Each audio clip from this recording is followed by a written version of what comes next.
Do you think dating today is tough? Do you complain about endless swiping, ghosting, and those absolutely cringe-worthy first dates? Sometimes it feels like a real torture, right? But what if I told you that all our modern dating problems are actually a blessing in disguise? What if the world of knights and princesses you imagine was a literal pure hell? Believe it or not, medieval dating wasn't about finding love. It was about surviving a set of insane and brutal rules. In fact, most of the romance you've heard about was a transactional, boring, and often painful process, a series of negotiations and rituals that had nothing to do with feelings and everything to do with property. In this video, we're going to dive deep into history and uncover the shocking truth behind medieval dating. Get ready to discover why a simple bath could get you accused of witchcraft, why a supposed love potion was often just poison, and why the ultimate compliment a man could give you was you smell like a goat. By the end, you will be truly grateful for every single swipe right. I promise. If you like this video, go ahead and give it a thumbs up and subscribe to the channel so you don't miss out on our next deep dive into history. And let me know in the comments, where are you watching from? And what time is it for you right now? So listen up. Imagine you've finally spotted them. Across a crowded hall, lit by flickering candlelight, there's a person who makes your heart do a little jig. Maybe you're at a feast, or a royal court, or even just at church. Your eyes meet. A spark, right? A little jolt of electricity. You think, oh wow, this could be something. And you decide you absolutely have to talk to them. You start making your way over, and that little moment of nervous excitement is pure, unadulterated anticipation.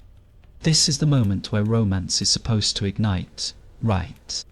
But hold on, this isn't a modern rom-com. Not by a long shot.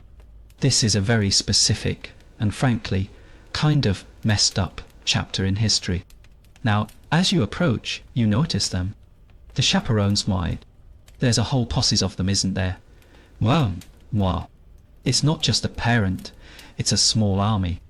There's their mother, their father, a stern-looking nun, an old family retainer with a gnarly scar, maybe a couple of guards with big rusty swords. There are 12 of them, all standing there like a human shield wall. Their gazes like tiny laser-focused beams of disapproval. You feel the heat rise in your face, a flush of embarrassment mixed with dread. Your heart, which was doing a jig just a second ago, is now doing a frantic claustrophobic drum solo in your chest. This whole scene, you realize, is less about a sweet encounter and more about a social experiment designed as a form of torture. You sit down, but not too close. Oh no, you couldn't possibly sit too close.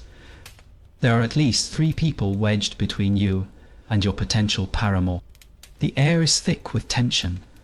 Not the good kind, but the kind that feels like a heavy wool blanket on a hot day. The chaperones are watching your every single move. Every blink, every shift in your seat, every twitch of your eyebrow is being analysed for signs of impropriety. It's like a medieval surveillance state, all focused on you. It's honestly just a bit much. This isn't a date. This is an interrogation. This is pure hell. You try to make conversation, to say something, anything that might be interesting, but every single word is being filtered through this gauntlet of judgmental eyes and ears. You can't whisper. The very act of leaning in would be a gross transgression, practically a declaration of war. So you have to speak up loudly for everyone to hear. It's not a private chat, it's a public performance. And honestly, trying to be suave and charming while a dozen people are scrutinizing your every syllable. It's like trying to juggle with your hands tied behind your back. It's just boring, and frankly, pretty sad.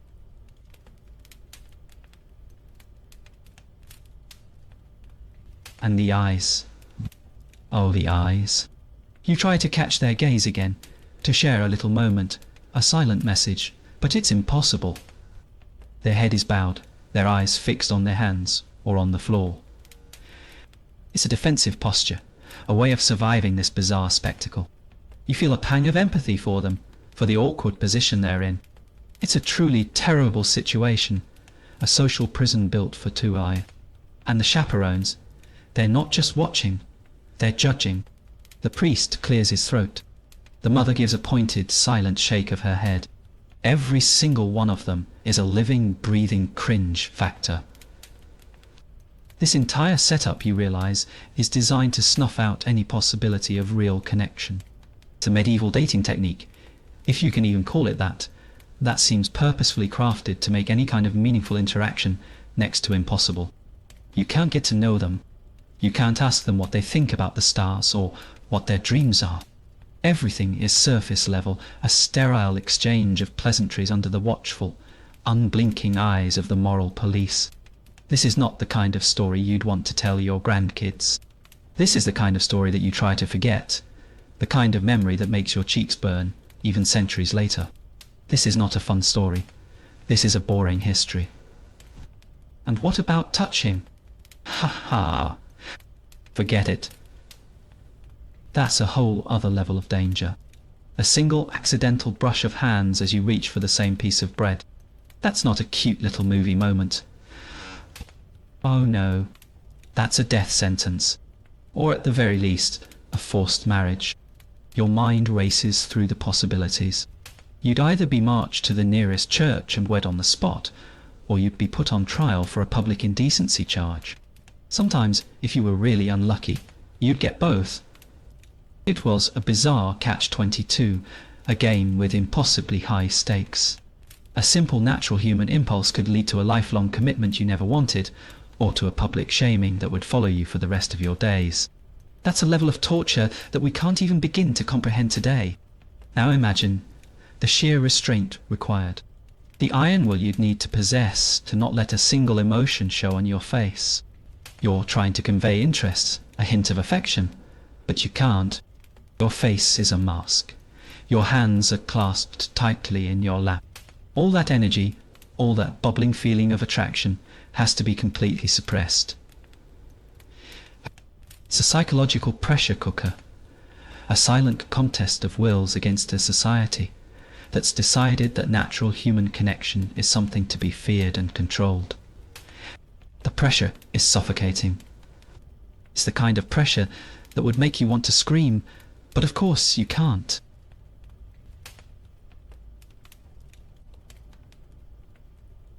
But what if you did? What if you, in a moment of pure, unbridled youthful rebellion, decided to try and sneak a whisper? You would lean in ever so slightly, your voice a barely audible murmur meant only for them. You'd risk it all for a few seconds of intimacy. And just as the first syllable leaves your lips, a chaperone would cough loudly, a sound like a cannonball hitting a brick wall. The game is up. You've been caught. You sink back into your seat, defeated. That small flicker of courage is extinguished, and you feel a wave of despair wash over you. The whole thing just feels like a colossal waste of time and emotional energy. Pure hell. This whole process was less about finding a person you could spend your life with, and more about navigating a bureaucratic minefield of social etiquette. It's honestly baffling to us now. The very concept of love seems almost an afterthought, something that might maybe happen after the endless stifling ceremonies and the public scrutiny. This wasn't about hearts and flowers, it was about reputation and family honour.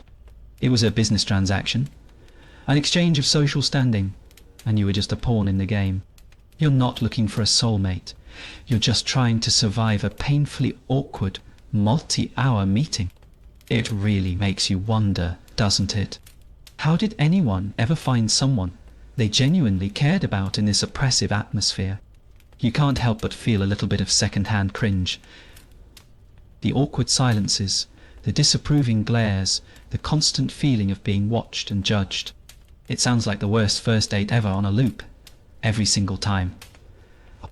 It's a reminder of how much has changed, and how truly lucky we are to be able to talk to someone we like without a small crowd of people scrutinizing our every move. This boring history is anything but boring. And yet, despite all of this, something must have happened. Right? Not so. Some people must have actually managed to form a bond, to find a way to communicate and connect despite all the obstacles. They had to get creative. They had to find ways to sneak a message, to share a secret glance, to communicate in a way that wasn't obvious to the dozen pairs of eyes watching them. It begs the question, what kind of strange new language did they invent to express their deepest feelings when they couldn't even speak? And how did they manage to do it without getting a monk involved?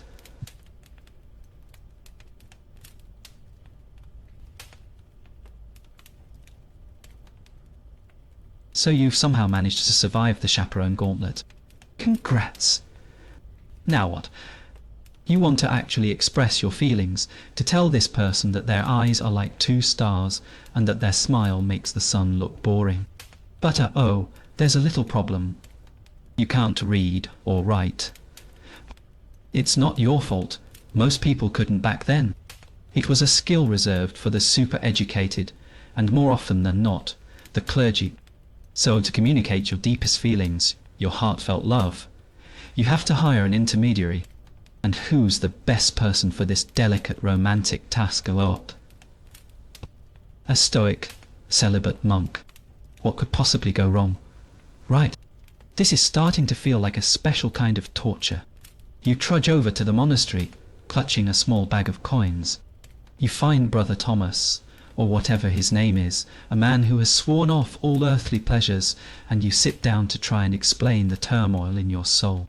You stammer and stumble, trying to put into words how you feel. You say something like her hair is as yellow as ripe corn, and my heart beats like a drum when she is near.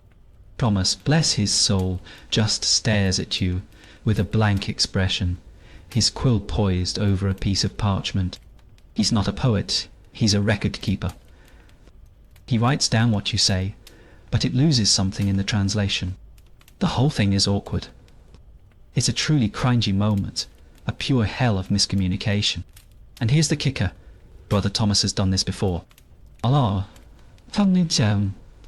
he's a professional love letter writer, a one-man hallmark factory in a world without cards. He has a whole collection of stock phrases and generic metaphors that he reuses for every single client. So your beautiful, unique feelings about your beloved's corn-coloured hair get mixed up with the feelings of a blacksmith who thinks his lady's eyes are like two shiny horseshoes. The whole thing becomes a mashup of stale, copy-pasted poetry, written in terrible Latin. No less. It's not just unromantic, it's a form of emotional theft. Your genuine affection is being turned into a generic, mass-produced product. The resulting letter is a masterpiece of awkwardness.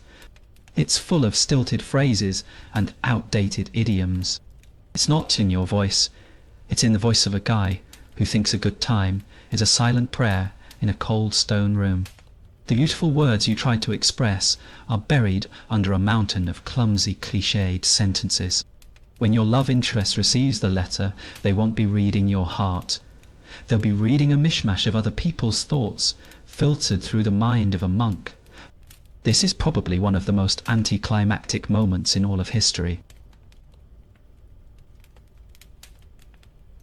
Imagine your beloved receiving this letter and trying to make sense of it.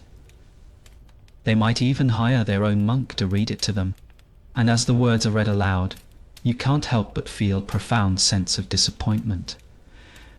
The letter doesn't capture the nervous energy you felt in their presence, or the subtle way their lips curved into a smile.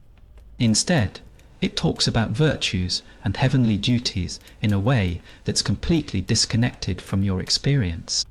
This is not the romance you were hoping for. This whole exercise is a testament to how badly the medieval world was set up for anything that resembled genuine, spontaneous affection. The cringe factor just gets higher the more you think about it. You've essentially outsourced your feelings. You've let someone else articulate your desires, your dreams, and your passions. And not just any someone, but someone who, by their very vocation, is supposed to be detached from such worldly concerns. It's like asking a fish to describe what it's like to fly. They might get some of the details right, but the feeling, the true essence of the experience, will be completely lost. The entire system is an ironic joke, a massive cosmic blunder that makes finding real connection an uphill battle. The tragedy of it all is that real emotion was likely bubbling under the surface. People felt passion just as deeply as we do today. They had butterflies, they had crushes, they felt the sting of rejection and the thrill of new love.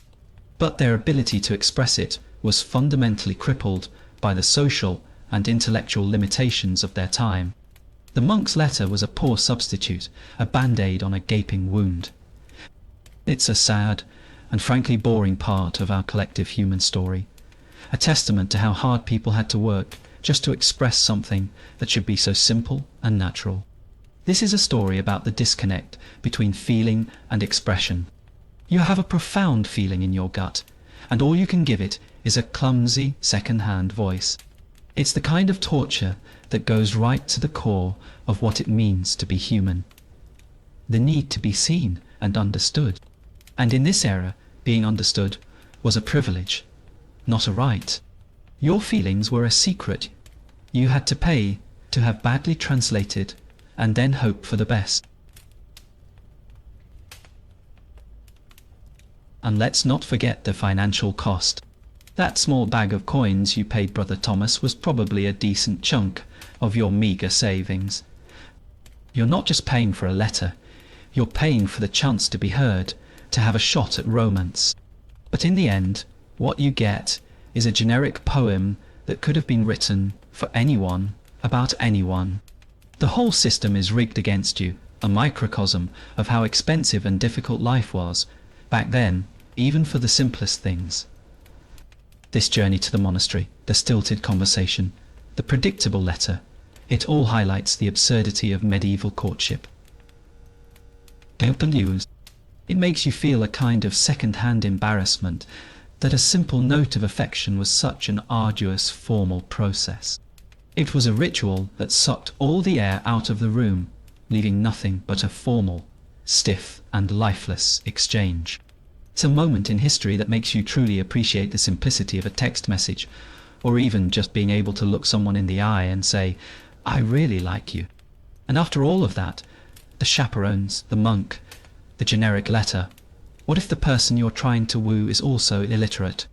What if they have to hire their own monk to read it to them, and then another one to write the response? Now you're in a strange medieval letter-writing tennis match, where two monks are just volleying back and forth with canned phrases, and you're just on the sidelines, hoping for a shred of genuine connection. The whole thing becomes an endless loop of absurdity, a truly cringeworthy saga with no end in sight. The whole thing makes you wonder. In a world where direct communication of feelings was so difficult, so formal, and so expensive, what was the real way people showed their affection? How did they manage to find each other, to see past the awkward letters and the chaperones? What was the secret language, the non-verbal cues they used to signal their intentions, to say, "I see you, and I feel something for you," without saying a word?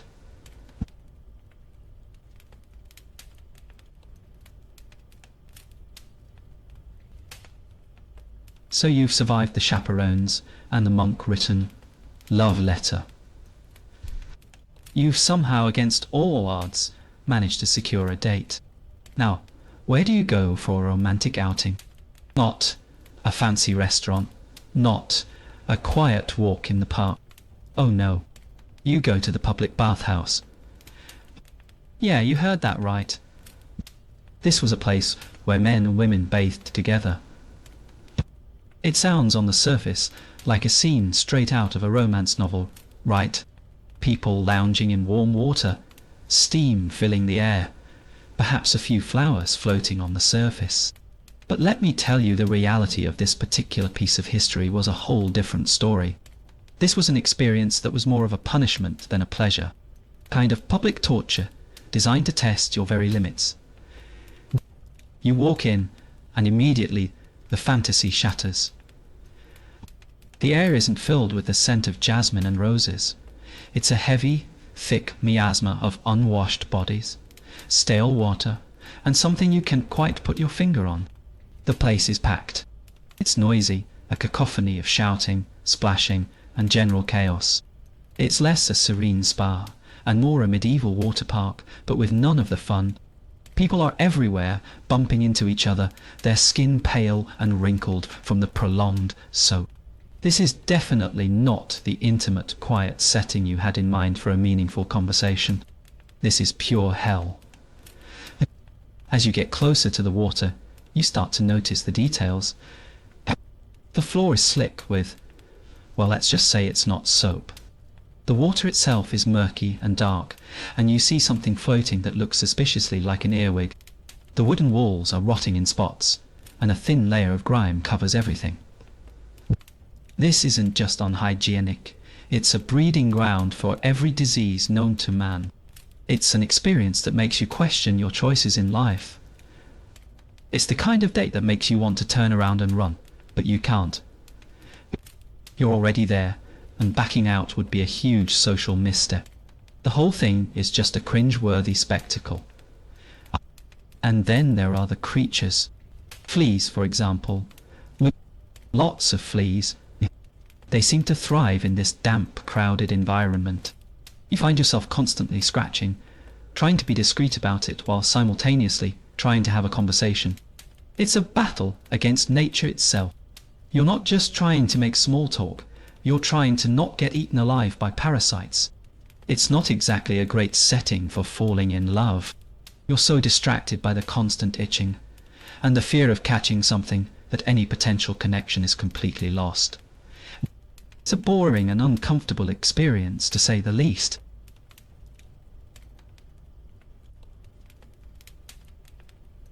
Let's talk about the smell, because we really need to talk about the smell.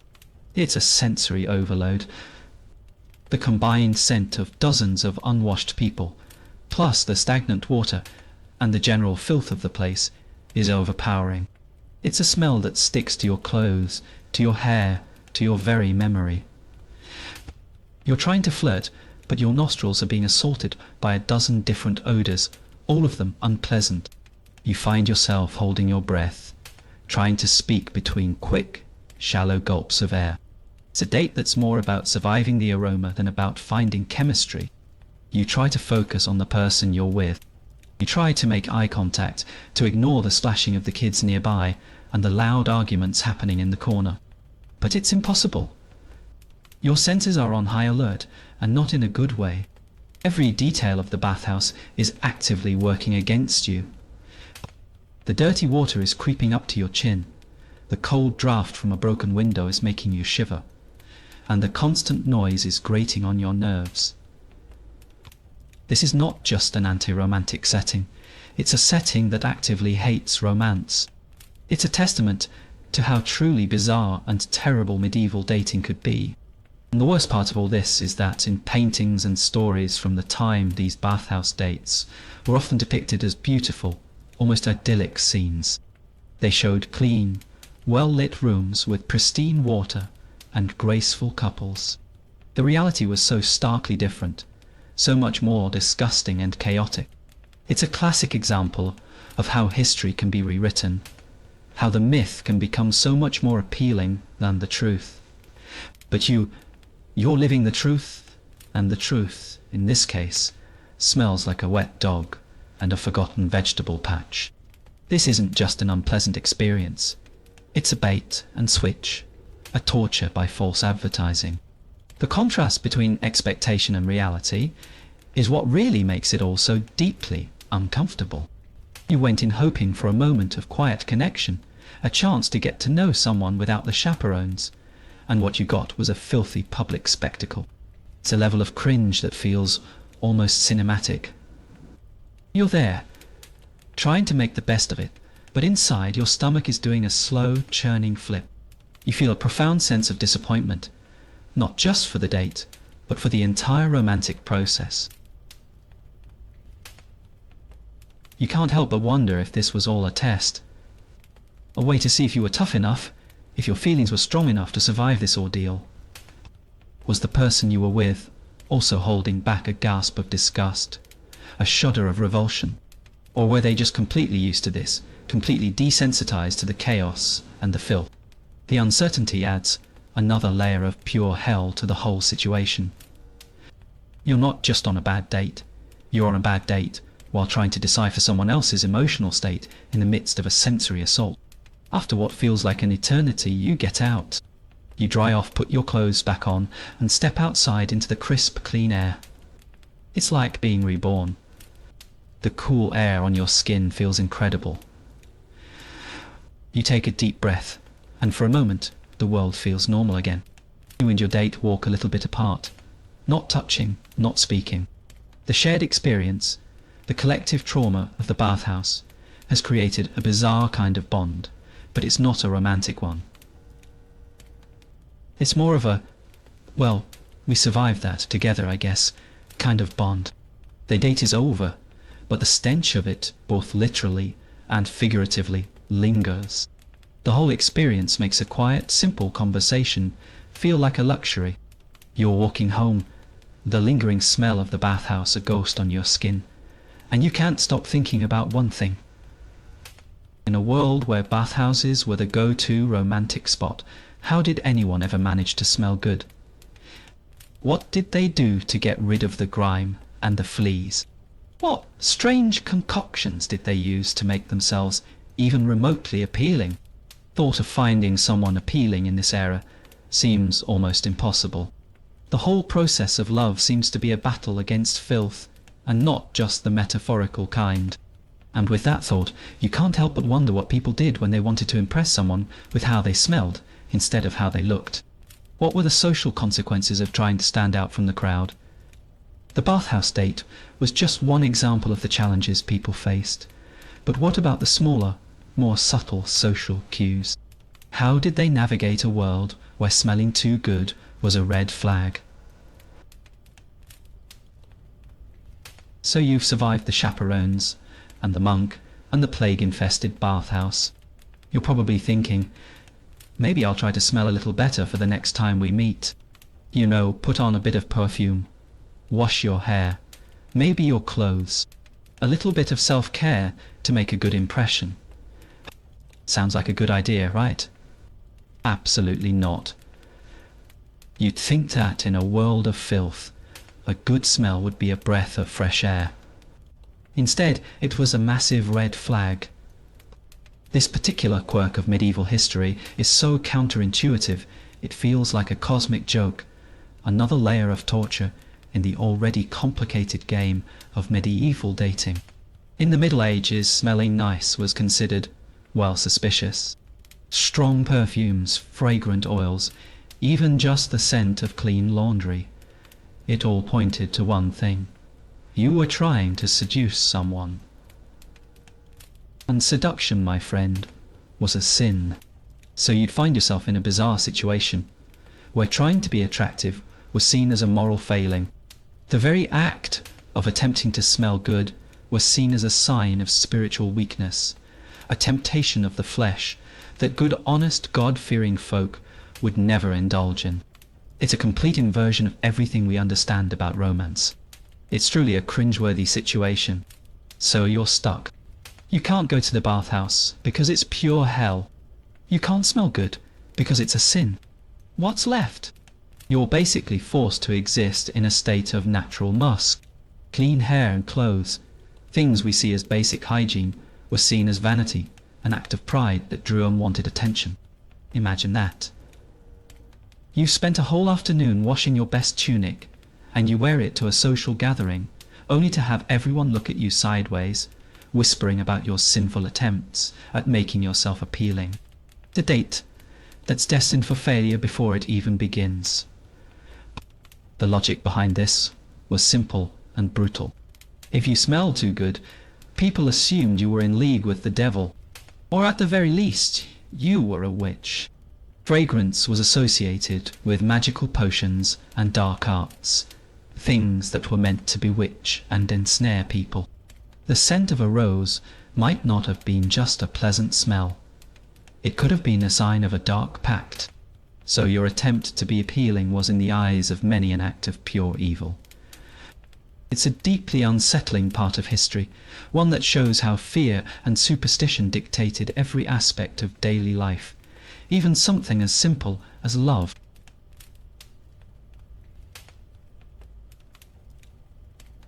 This entire situation turns the concept of attraction on its head. Instead of trying to present your best self, you're forced to present your most honest self, which back then meant a self that smelled like sweat, wood smoke, and whatever you had for lunch. This wasn't about finding someone you were physically drawn to. It was about finding someone who could tolerate your natural state of being. The whole thing feels incredibly boring and sad. The magic of a first impression, the thrill of being close to someone who smells nice, was completely absent. So your goal wasn't to be a fragrant flower in a field of manure. Your goal was to be a slightly less offensive piece of manure. The bar for romance was set so incredibly low. You're not looking for someone who smells good. You're looking for someone whose natural scent you can at least tolerate. It's a very practical, very unromantic way of choosing a partner.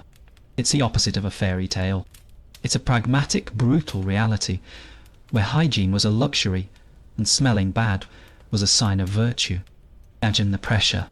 You want to impress this person, but you're actively being told that the very things that would make you impressive are wrong. You're living in a world where every single instinct you have about courtship is considered a sin. It's a form of psychological torture. You're constantly walking a tightrope between trying to be a decent human being and trying to conform to a society that has a completely insane view on what is and isn't appropriate. The entire process of trying to form a bond becomes an exercise in self-denial and self-policing. It makes you wonder how people even found each other. In a world where you couldn't rely on looks or smells, what were the signals?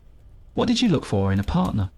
You couldn't use a subtle wink or a shared joke because of the chaperones. You couldn't write your own letter because you were illiterate. You couldn't smell good because it was evil. The whole thing feels like a maze, with no exit, a pure hell of social restrictions. It makes you realize how much we take for granted. And the irony is that in a society obsessed with purity and piety, they were also living in filth. They were actively choosing to smell bad in the name of God, all while living in a world of poor sanitation and hygiene.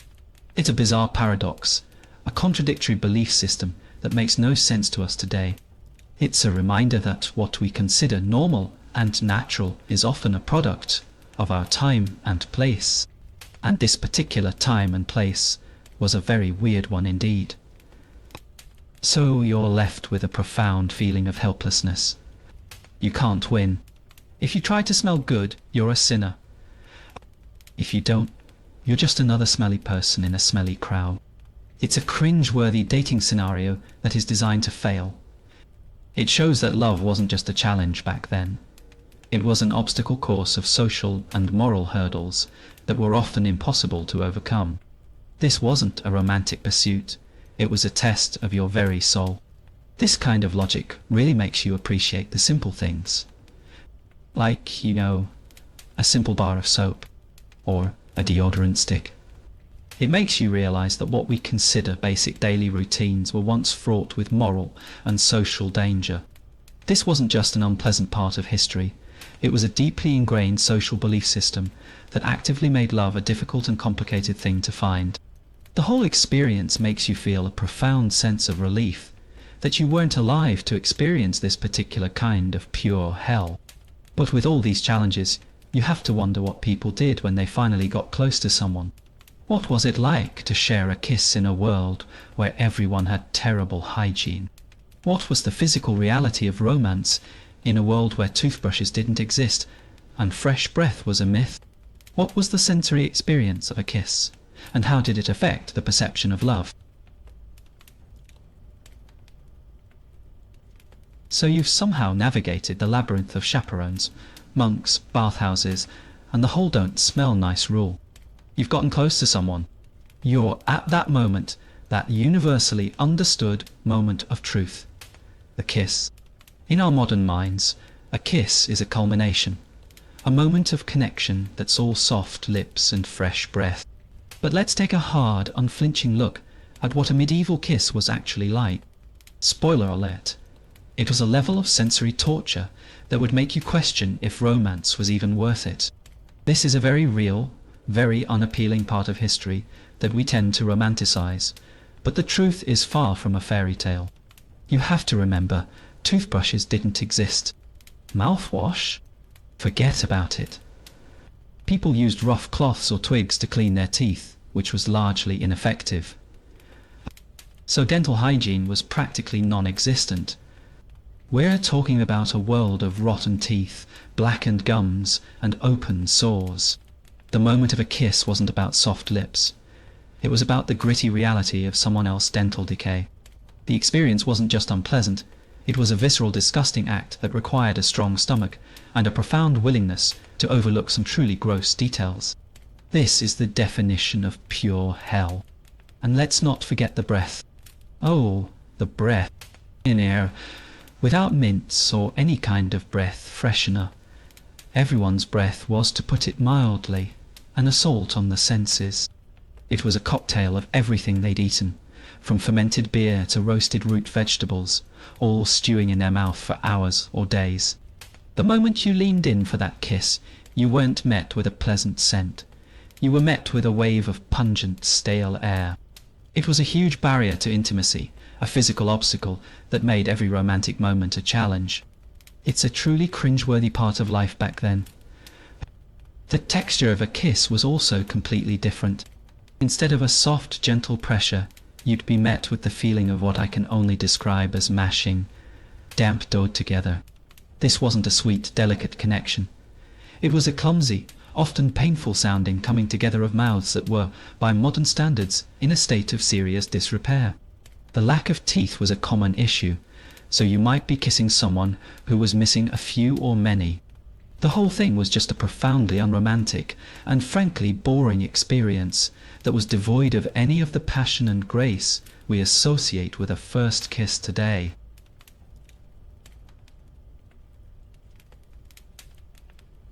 So when we look at medieval paintings of couples kissing, we're seeing an idealized fantasy.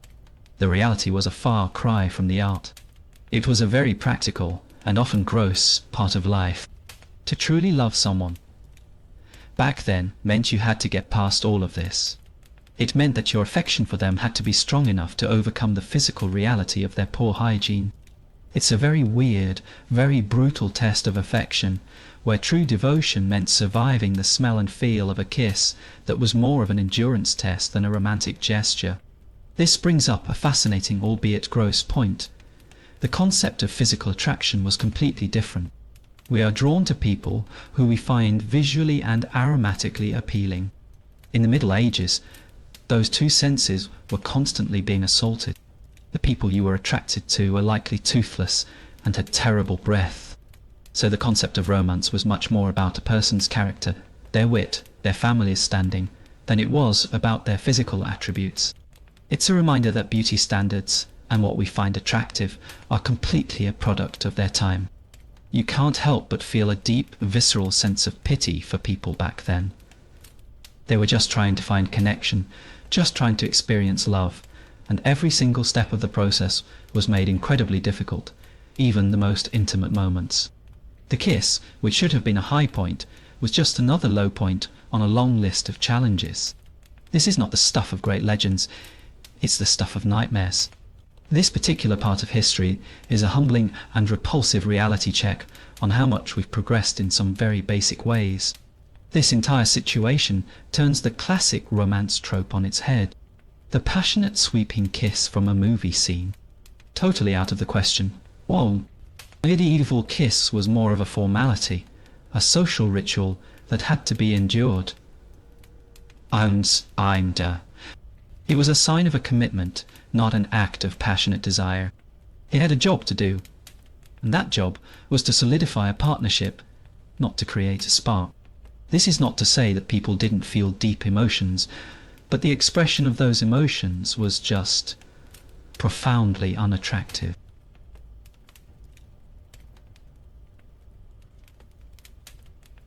It's hard to imagine how they did it. How did they get past the smell, the taste, the feeling of a medieval kiss? It had to be a kind of mind over matter situation, a conscious decision, to ignore the gross reality in favour of a larger goal. It's a level of commitment that we can't even fathom today. It's a level of cringe that makes you want to curl up in a ball and thank your lucky stars for fluoride. It's a kind of history that makes you feel both grateful and a little bit sad for the people who had to live through it. Ultimately, the act of a kiss in the Middle Ages was not an act of passion, but an act of will. It was an act of surviving something unpleasant to get to a deeper connection. It was a commitment, not a climax. This entire experience, this whole ordeal, was a bizarre and boring test of endurance that makes you wonder what people did when they really wanted to get close to someone, to show them affection, without resorting to this particular pure hell. But it also makes you wonder about a different kind of competition, a public one. If personal romance was so difficult, what about a public display of affection, public spectacle to win a person's hand instead of a private cringe-worthy kiss? What kind of bizarre rituals did they invent to show their affection in public when everything else was so difficult?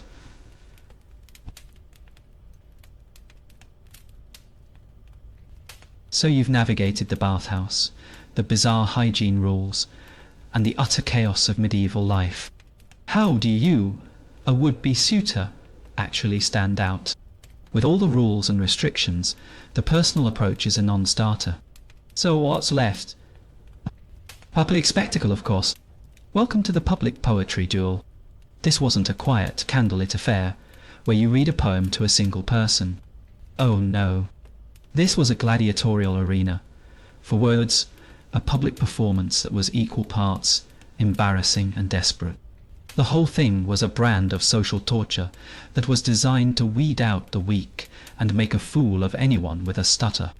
Imagine the scene, a town square, full of people, and in the centre, two men. They're not holding swords, they're holding their breath, waiting for their turn to speak. The object of their affection is somewhere in the crowd, watching silently.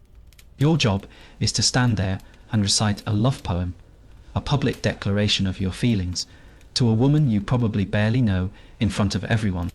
It's an act of performative romance that feels completely disconnected from any real feeling.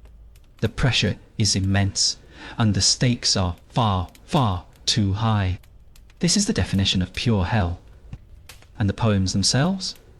They were often terrible. They went heartfelt confessions. They were recycled clichés and flowery, over-the-top metaphors that were stolen from minstrels or other, more talented poets. You're standing there trying to sound like a genius, while in the back of your mind, you know you've just cribbed your lines from a travelling bard. The cringe factor is off the charts. The crowd, you feel, knows it too. They can hear the artifice in your voice, the lack of genuine emotion. It's a very public lie, a performance of affection that has nothing to do with genuine love. The public shaming part was brutal. If you choked, if you forgot a line, if your poem was judged to be a bit too weak or a little too boring, you were publicly humiliated. You might be laughed at, mocked by the crowd, or even worse, dunked in a nearby cold body of water. Imagine that, all of your friends and family watching as you're hauled out of a freezing pond, your dignity completely shattered, all because you had the audacity to try and express your feelings. This particular part of history is a brutal reminder of how unforgiving medieval society could be.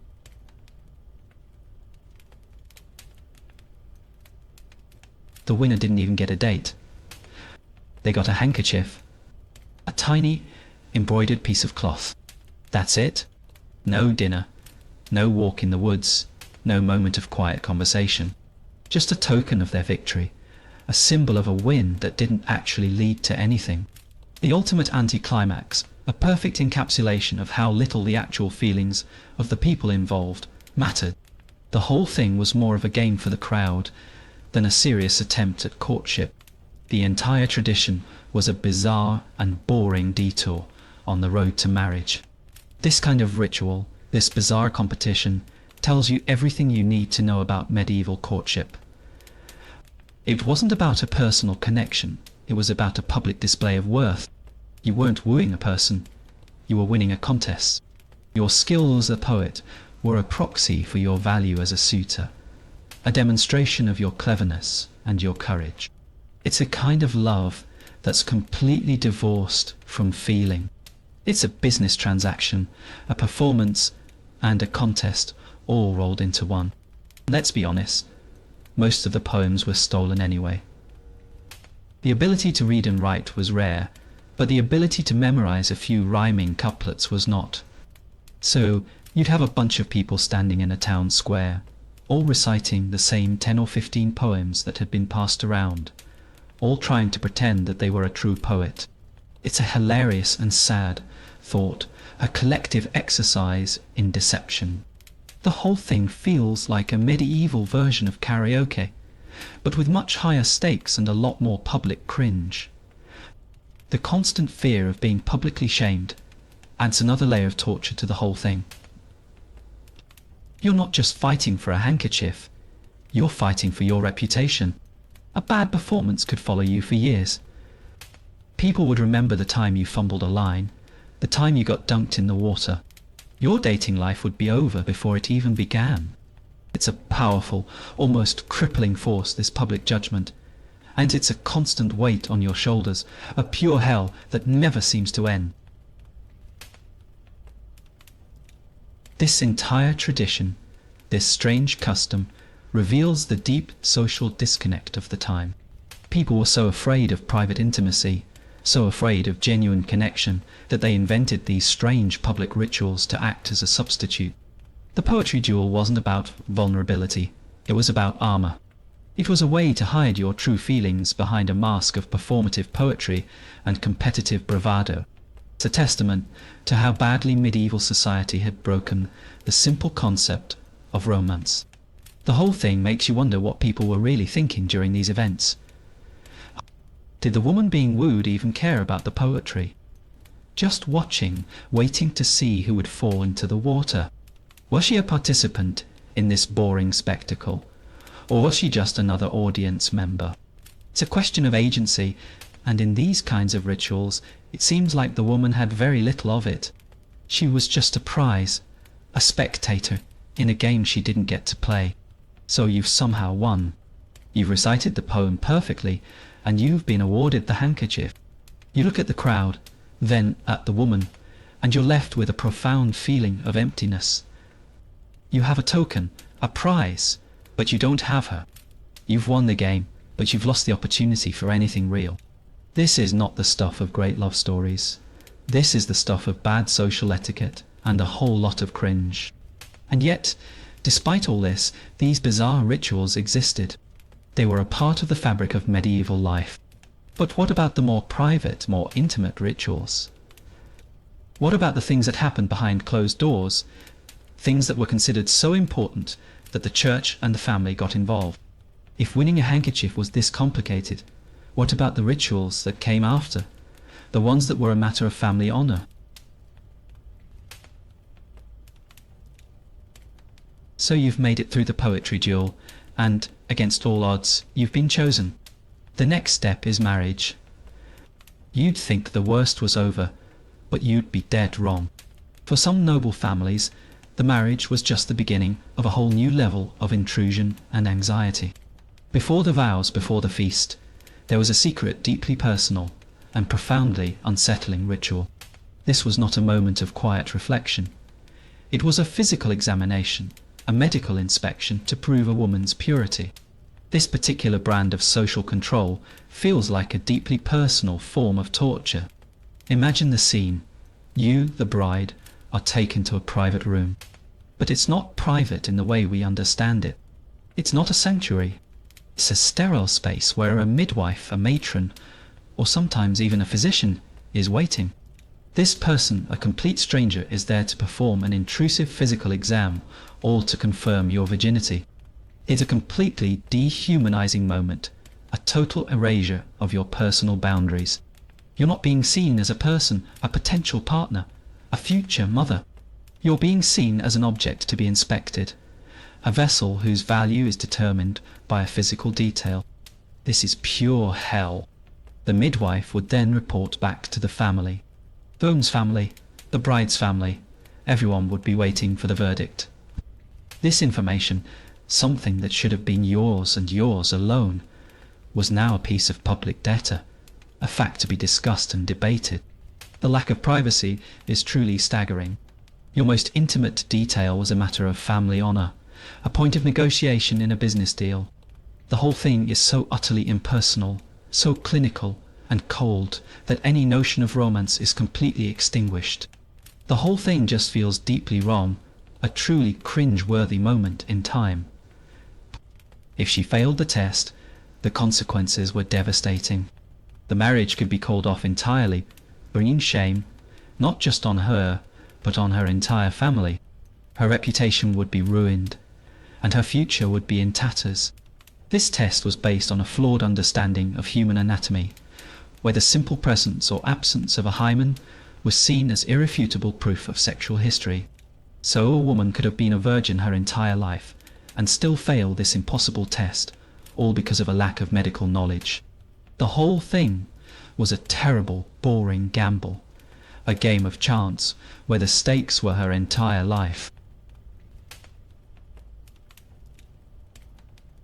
Or yes, the marriage might go on anyway, but in a state of quiet misery. The groom, knowing she had failed, might treat her with suspicion and contempt.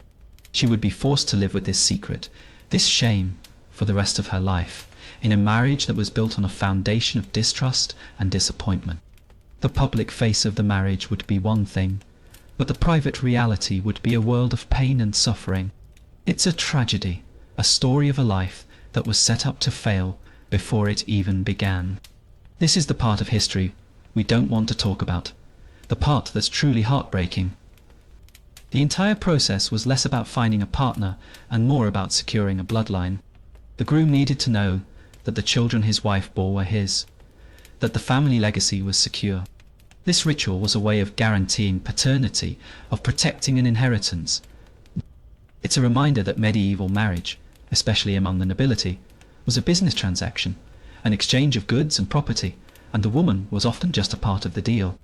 Love, her feelings, her wants, her very humanity, all of it was completely irrelevant to the entire process. This deep-seated fear of a false virgin created a culture of paranoia and suspicion. Women were not trusted, they had to be proven. It's a cruel and unjust system, a form of emotional torture that was inflicted on women for centuries. The memory of that inspection, the cold detachment of the person performing it, would haunt a woman for the rest of her life, whether she passed or not. It's a moment of profound cringe, a moment where a woman's body was a battlefield and her dignity was the first casualty. And it wasn't just the physical exam. The entire culture was built on this premise. There were ridiculous pseudoscientific tests that people believed in, like the idea that a virgin's urine was clearer than a non-virgin's. It was a societal obsession, a strange fixation that made a woman's value dependent on an unprovable and often misunderstood biological detail. It's the kind of history that makes you want to scream, a reminder of a world where women had no agency and were at the mercy of their family's reputation and a man's honour. It's a pure hell of a thought.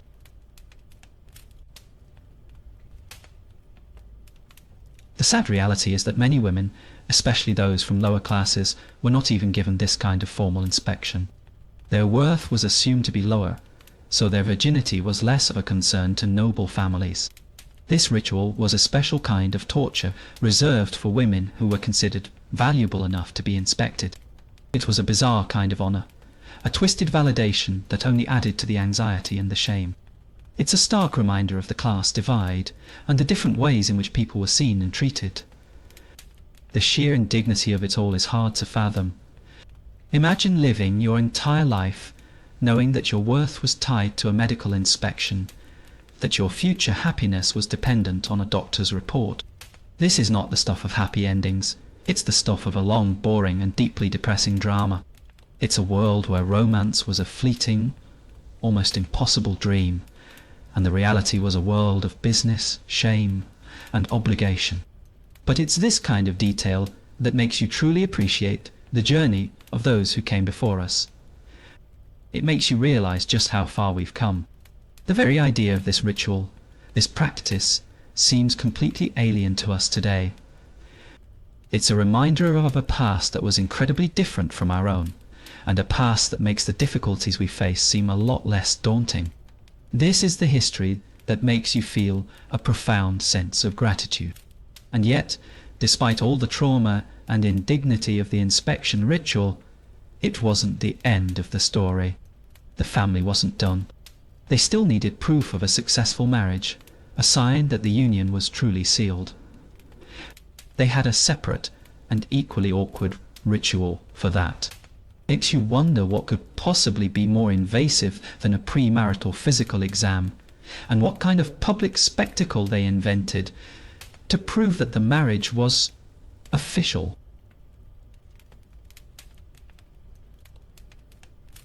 So you've somehow passed the purity test, or perhaps you've even found someone you genuinely care about. What comes next? The wedding? Not so fast.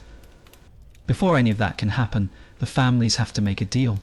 And this deal has absolutely nothing to do with your feelings or the butterflies in your stomach.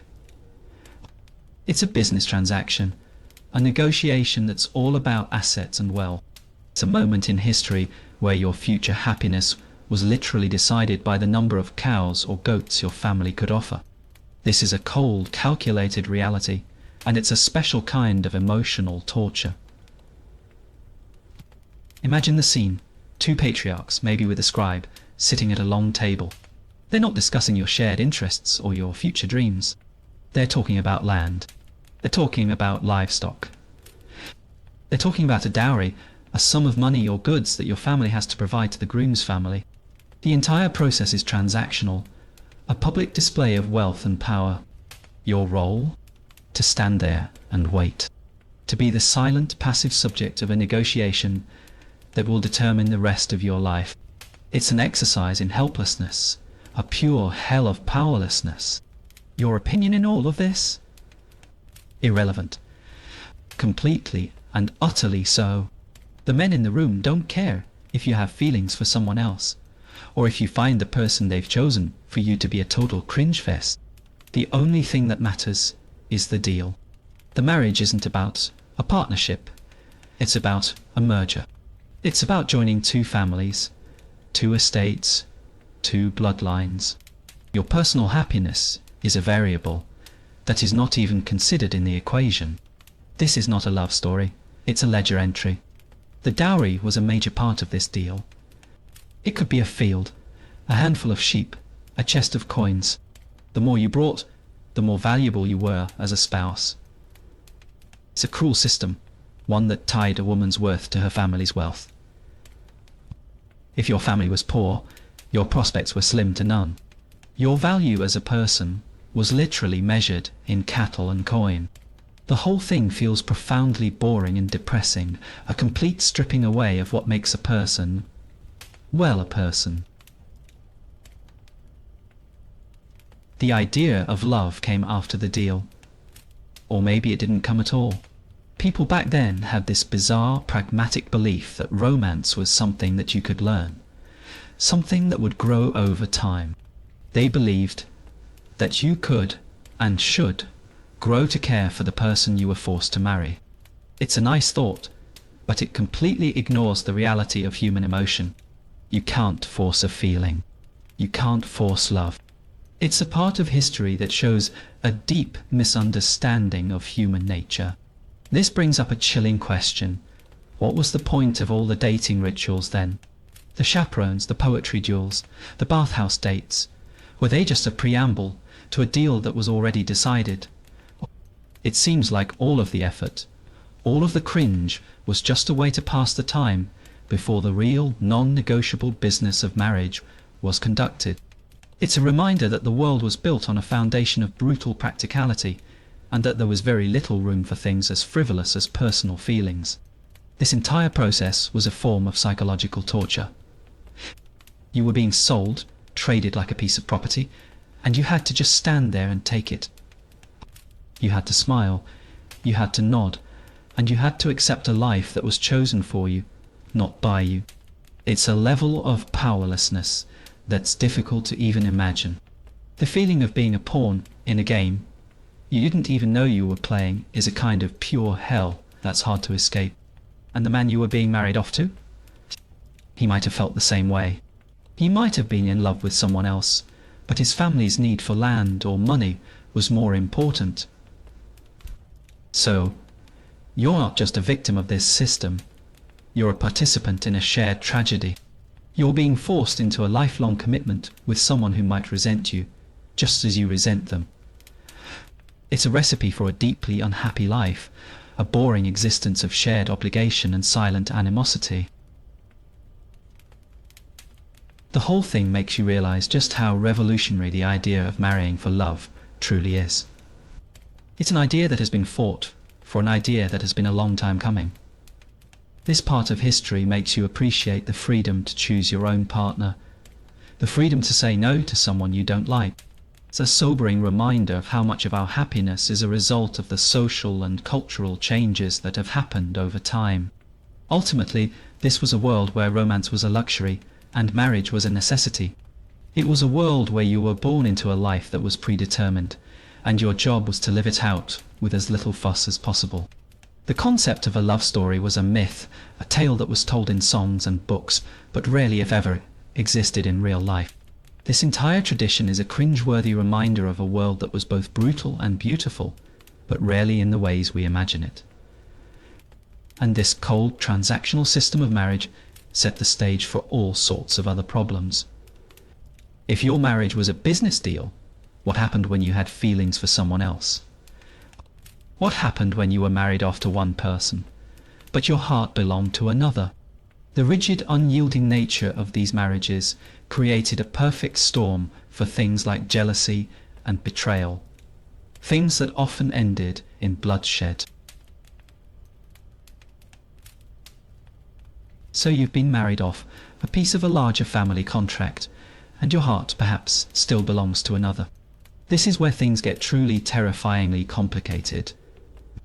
In a society where marriage was about cattle and coin, the idea of genuine emotional attachment outside that bond was a dangerous, volatile force. Jealousy wasn't just a quiet ache in your chest or a whispered argument behind closed doors. It was a public and violent spectacle, a blood sport where a simple glance or a kind word could lead to a confrontation that ended in death. This kind of social control is a profound form of torture. Imagine the tension in a hall, the flickering candlelight casting long dancing shadows. You, a wife in an arranged marriage, exchange a brief, innocent look with a knight who used to court you. A second passes.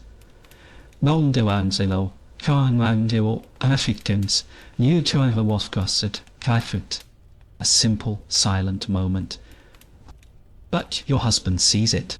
The moment is interpreted not as a fleeting memory of a past romance, but as an act of betrayal. You can feel his gaze, a physical weight on your back, the air growing colder around you.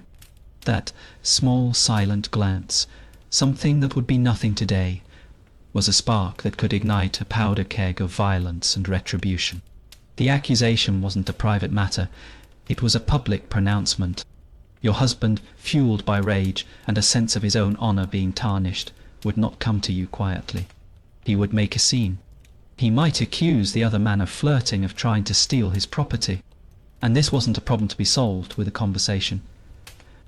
The solution in this brutal chapter of history was often trial by combat. Two men fighting with real weapons to the death over a look. Your life, your honour, was in the hands of two men swinging swords at each other. This is the definition of pure hell. The sheer brutality of a trial by combat is hard to comprehend. The sound of steel on steel, the heavy breathing, the grunts of effort, the crowd watching, baying for blood. This wasn't about justice, it was about brute force. The victor, the one left standing, was considered to have been favoured by God. But truth is, it was all about Who was the better fighter? Who was the stronger man? Your feelings, your truth, your love had no part in the outcome. It was a terrifying, visceral experience, and you were a silent, powerless spectator to your own fate. But what about the woman herself? A jealous husband didn't just fight the other man. He punished his wife. Women accused of infidelity, or even of just being too friendly, were often locked away. A wife might be confined to a tower, a room, a house, a psychological prison to match her physical one. You lose your freedom, your contact with the outside world. Your life becomes an endless, boring sequence of days spent alone, all because of a husband's insecurities and society's brutal, unforgiving views on possession. And the duels weren't just for show. Men fought over glances, over whispered words, over the simple act of a man helping a woman off her horse. These weren't duels for honor in a noble sense. They were duels for possession. It was a way of establishing dominance, of saying this woman is mine, and anyone who looks at her will pay the price. It was a deeply ingrained cultural value that saw women as property and men's emotions as a violent, unstoppable force. The whole thing is incredibly cringeworthy. The true tragedy of this system is that love triangles often ended as graveyards. A duel wasn't a friendly disagreement. It was a life or death scenario. One man, or sometimes both, would die. Fleeting feeling of jealousy, an emotion we all know, led to murder. A simple, unspoken attraction could lead to a funeral. It shows a complete lack of understanding of human emotion, and a world where passion was a curse, a destructive force that had to be contained with violence. Our modern jealousy is a quiet thing. It's a feeling of hurt, a conversation, maybe an argument. Theirs was a loud public violent storm. It was a tangible physical danger that could lead to the loss of life. You can't help but feel a kind of second-hand shock. Their emotional world was so much more dangerous than ours, so much more prone to tragedy and violence. This isn't just an interesting fact from history. It's a chilling reminder of how much the world has changed. The absurdity of it all is that the very system that created these situations, the arranged marriages for cattle and coin, was also the one that punished people for their emotions. You're forced into a marriage without love, and then you're punished, often with death, for finding it somewhere else. It's a tragic, self-perpetuating cycle of misery and pain. The whole thing is so deeply flawed, a testament to a world that was run on a twisted logic that made no sense. This kind of intense, violent jealousy was a deeply ingrained part of the culture. It wasn't an exception, it was the rule. It's a kind of emotional torture that goes right to the core of what it means to be human. To have your feelings be a danger to yourself and to others, to have your most private emotions be the cause of a public execution. It's a kind of pure hell that makes you truly appreciate the privacy and the freedom we have today. This entire episode reveals a crucial piece of the puzzle. In a world where your marriage was a business deal, your feelings for another person were a threat to that deal. They were a threat to property and to social order. This wasn't about a personal betrayal of love. It was about a financial betrayal of a contract.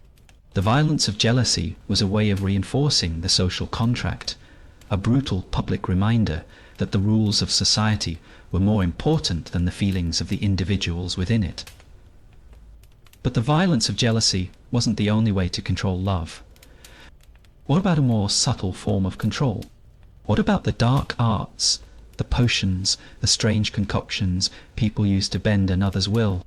If you couldn't kill your rival, maybe you could just make your beloved fall for you with a little bit of magic.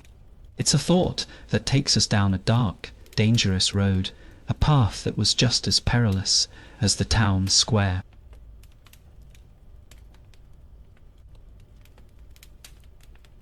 So, you're in a tough spot. You've been denied the person you want, or perhaps you're in a boring, loveless marriage. The traditional methods have failed you. You can't win a poetry duel, you can't challenge a rival to a fight, and a quiet, sincere declaration of love seems impossible. In this world, when all else fails, people often turn to what they believe is the quickest and easiest path to happiness, a love potion.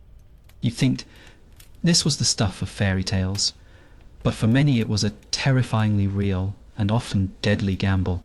This is a kind of psychological torture that goes straight to the heart of a person's desperation. You find yourself going to an herbalist, a wise woman, or some other shadowy figure on the edge of town. Their hut smells of dried herbs, wood smoke, and something a little unsettling, like wet earth and decay. You whisper your desire, your yearning, and they listen with a knowing, half-lidded gaze. They promise you a potion that will win affection or control the heart of the person you desire. You want to believe them, to believe in the magic of a quick fix. But a part of you knows, in the deep pit of your stomach, that this is not going to end well. The potion itself is often a murky, vile-smelling concoction. It's not some sparkling, rose-coloured elixir. It's a mixture of dubious herbs, strange roots, and who knows what else. It's a bitter, gritty liquid that looks and tastes like something you'd rather not drink. The herbalist tells you a story about how it will make the person's heart flutter, how it will make them see you as the most beautiful person in the world. But the reality is that you're paying for a dangerous and often fatal gamble. This is an act of desperation, and it's a form of emotional blackmail that's almost too cringe to think about. The truth is, these potions were not magical. They were often just poison. Some of them contained things that caused hallucinations, making the person feel dizzy or lightheaded, a feeling that could easily be mistaken for infatuation. Others caused vomiting, stomach cramps, and other terrible physical ailments. And then there were the ones that just killed you. The line between winning someone's love and killing them was terrifyingly thin, and it was a line that many people crossed without even knowing it. This particular brand of history is a chilling reminder of the dangers of desperation.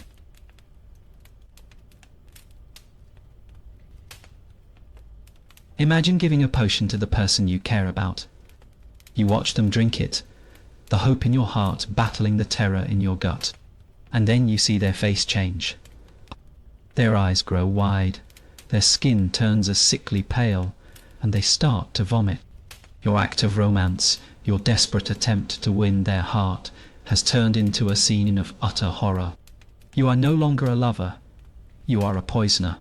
The very person you wanted to hold is now writhing in pain on the floor, and all you can do is stand there and watch.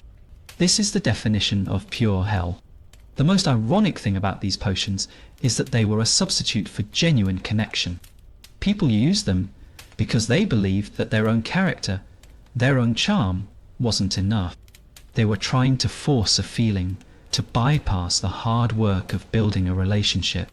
It's a sad and boring approach to love, a complete denial of the joy of finding a genuine connection.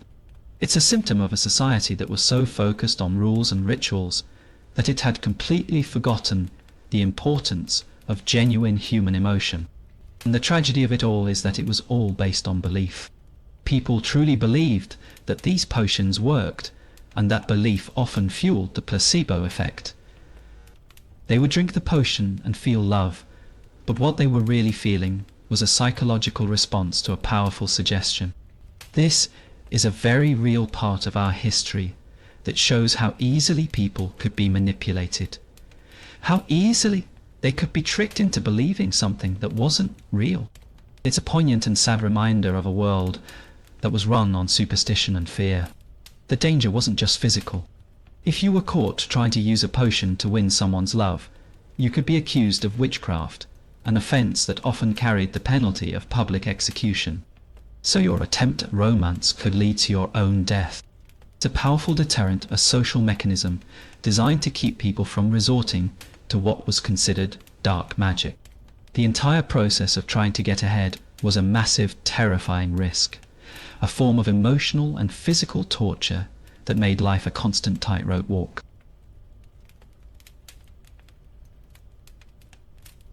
The story of love potions is a story about the desperation of a people who were trapped in a system that didn't allow for genuine romance. It's a story of a society that had made love a transactional, violent, and highly restricted affair. So it's no surprise that people resorted to these kinds of desperate measures. They were just trying to find a way, anyway, to get the one thing that seemed to be completely out of reach, a genuine, heartfelt connection. It's a tragic part of the human story, a kind of cringe that we can all feel. This whole episode with love potions reveals a key theme of the era: control. People wanted to control love. They wanted to control who they married, who they loved, and who loved them. The potions were just another tool in that quest for control, another attempt to bend the universe to their will. It's a powerful example of how the desire for control can lead to some truly terrible and unexpected consequences. This isn't just a fascinating historical fact. It's a cautionary tale. So you've decided to give up on the potions. You've given up on the town square, the chaperones, and the knights. But what happens after you're finally married? What about the wedding night, a moment that should be private and intimate? Was that also a public spectacle? Was there a ritual for that, a way for the families to make sure the marriage was truly consummated, even in the most private of settings? The journey for control over love and relationships continues even behind closed doors.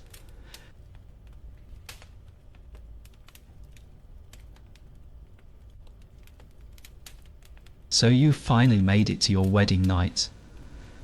You've been through chaperones, monks, public poetry duels, and a virginity inspection. You'd think now, at least, you'd get some privacy, a chance for a genuine moment of romance. But in some aristocratic circles, privacy was a luxury that simply didn't exist. The newlywed couple was escorted to their marriage bed, but not by themselves. They were led by a procession of family, friends, and witnesses who were there to make sure the marriage was, in fact, consummated. This kind of public intrusion is a special kind of social torture. Imagine the scene. You're in a room in a bed and the door is wide open. People are milling about, laughing and giving you advice. It's an incredibly awkward and surreal moment. You're trying to have a private, intimate moment with your new spouse, but it feels more like a public performance. The presence of so many people, all there for one reason, makes any sense of comfort or security impossible. The entire situation is a profound and deeply unsettling invasion of a moment that should be sacred. The purpose of these witnesses wasn't just to have a good time. They were there for a very specific and deeply unromantic reason: to prove the marriage was legally binding. In some places, a marriage wasn't considered official until it was consummated. So these witnesses were there to make sure that happened. It was a bizarre kind of legal requirement, a public spectacle that was a requirement for a private act. This is a very real and very cringe-worthy part of history. The witnesses would then either leave the room or stand in an adjacent one, but they wouldn't go far. They were there to listen for evidence. The sheer psychological pressure of knowing that people are listening, waiting for a sign that you've completed the act, is a kind of pure hell. It turns a moment of supposed passion into a clinical, sterile performance. Any sense of genuine love or connection is completely suffocated by the pressure of the moment.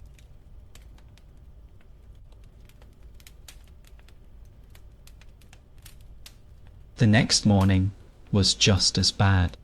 The witnesses would return to inspect the bed sheets. They were looking for blood, a physical sign of the marriage's consummation and the bride's virginity. It's a profoundly dehumanizing act, a public inspection of a private moment, your most intimate experience. The one thing you thought you could keep for yourself was now a matter of public record. It's an unforgettable example of the utter lack of privacy in the medieval world. This whole ritual was not about romance. It was about control. It was about controlling a family's legacy, a man's honor, and a woman's body. The woman in particular was an object of scrutiny from the beginning of courtship to her wedding night. Purity had to be proven, and it had to be proven again and again.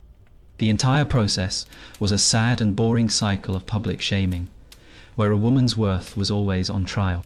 The emotional toll of this ritual must have been immense.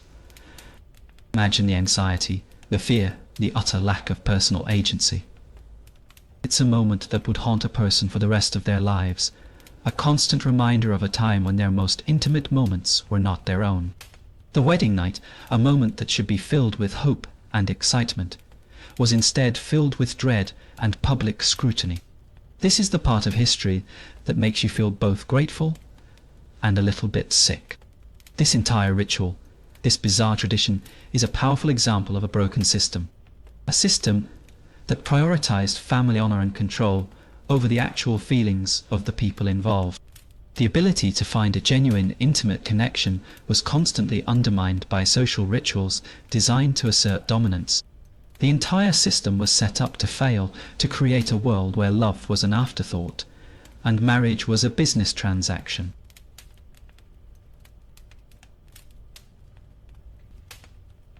The sensation of that night must have been something else. Cold sheets, the smell of the room, the sound of people waiting outside. The feeling of being watched, even when you're alone, is a kind of torture. The sensory experience that is completely unforgettable, and for all the wrong reasons. It's a moment that highlights the utter tragedy of a world that had no space for intimacy, a world where privacy died long before romance was ever born. This is the ultimate cringe moment. It's the kind of thing that makes your skin crawl, the kind of story you can't believe is real. It's a reminder of a past that was so alien to our own, so different in its values and its social norms. The very idea of having your family and friends watch you get into bed is a level of awkwardness we can't even begin to imagine. It's a terrible, beautiful part of our shared history. But the wedding night wasn't the only time people had to worry about what others thought about their personal habits. In a world where smelling nice was a sign of being a witch, what was the accepted standard of hygiene? And how did that affect dating and relationships? The journey of love in the Middle Ages was a battle against the senses, and it was a battle that was often lost. What did people do when their natural scent was a source of embarrassment, or worse, a sign of evil?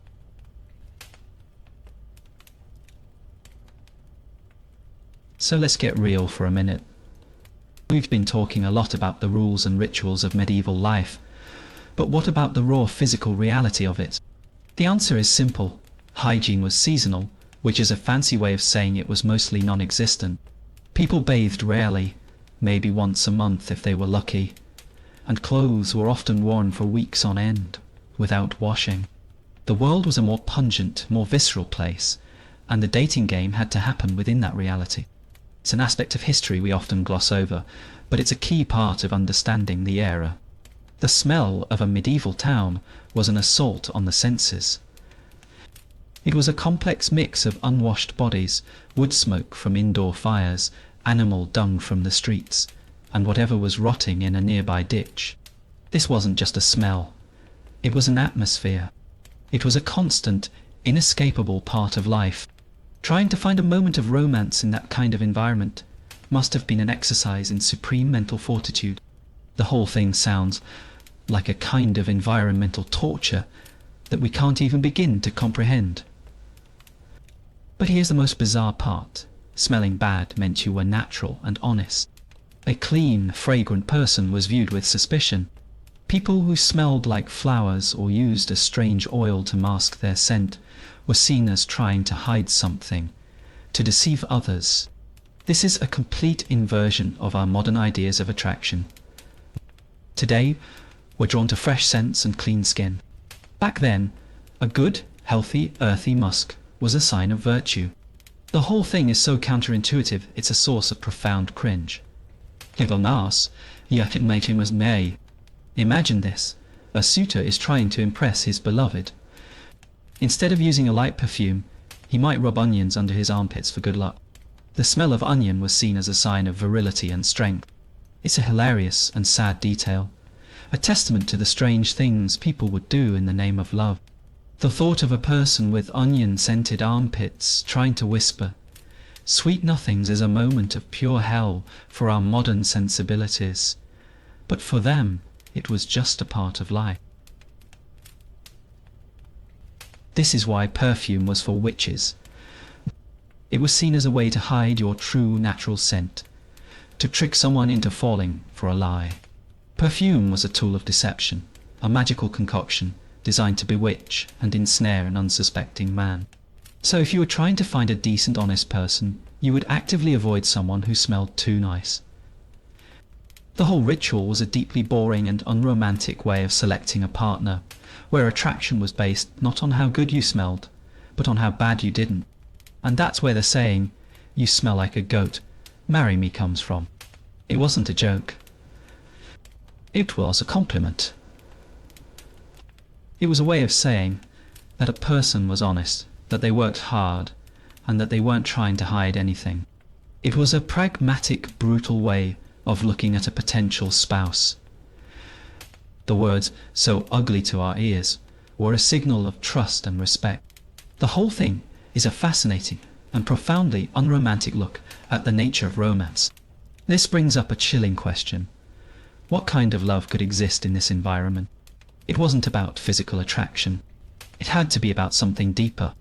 It had to be about the person's character, their wit, their kindness. You had to get past the constant sensory assault to find the person underneath. This is a kind of spiritual torture, a constant test of your ability to see beyond the physical and find a deeper connection. The constant smell was a kind of background noise for life. It was a given. People didn't notice it in the same way we would. It was just a part of the world, a sensory detail that was so common it was almost invisible. The tragedy is that the simple pleasures of a clean scent of fresh linens, of a fragrant partner, were completely denied to people. The world was a more pungent, more visceral, and ultimately a more unpleasant place. And this is a good reminder of how lucky we are. We have the freedom to choose our own partners, to smell nice, and to have a romantic life that isn't dictated by the overwhelming odour of a barnyard. It's a sobering and hilarious part of history that makes you truly appreciate the small, simple comforts of a deodorant stick and a nice hot bath. This entire episode with smells and perfume shows that the journey for a meaningful connection was a battle against the senses. But what about the journey against something else? The journey against distance. If dating was this difficult when people were in the same town, what about when they were separated by vast distances? What was it like to try and sustain a romance when a simple letter could take years to arrive? The challenges of love extend beyond the physical and into the geographical. So you've somehow managed to find someone you care about. But then life happens. He's called away to fight in a war. She's sent to a royal court to serve as a lady-in-waiting. Whatever the reason, you're now separated by vast distances. This wasn't a temporary thing. It was a long, painful separation that could last for years. This is a very real and very tragic part of our shared history. It's a testament to how difficult it was to sustain a love that was based on anything more than a fleeting memory. The timeline is a major part of the torture. A letter handwritten and carried by a messenger could take months to arrive. You write a letter, and you wait some more. The feel of the parchment in your hand, the ink still wet, is a profound sensory memory. But then you have to let it go, and it disappears into the unknown. The wait for a reply is a kind of emotional, pure hell. A slow burn of anxiety and anticipation that never seems to end. And the content of the letters? They weren't your own heartfelt confessions. Remember, Brother Thomas? Well, he's back. Most people couldn't read or write, so they still had to rely on monks or scribes to articulate their feelings. So your beautiful, unique feelings were once again being filtered through the awkward, stiff, and deeply unromantic language of a professional letter writer. The letters became a poor substitute for a real conversation, a kind of boring and unsatisfying way to stay connected. The emotional toll of this kind of long-distance relationship was immense. People often forgot who they were courting. The memory of the person's face would begin to fade, becoming a blurry, indistinct image in their mind. You'd be left with a ghost, a memory of a person that might not even exist anymore. This is a kind of emotional torture that goes straight to the heart of what it means to be human. The need for a real physical connection that can't be replaced by a piece of paper.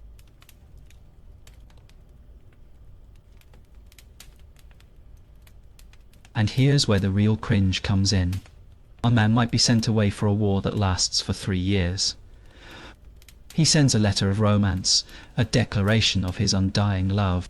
But in the time it takes for that letter to arrive, the woman he left behind might have been married off to someone else. She might have had a family. She might have a whole new life. His letter of love arrives years too late, a ghost from a past that is long gone. Bitch. It's a tragedy that was all too common. And that's if the letter even arrived at all. The roads were dangerous. Letters were lost to bad weather, to bandits, or simply forgotten by a weary messenger. The hope of a reply was a flimsy, fragile thing, a ghost that could disappear at any moment. This created a profound sense of uncertainty, a kind of psychological pure hell where you had no way of knowing if the person you loved was alive, if they still cared about you, or if they were even the same person you had said goodbye to.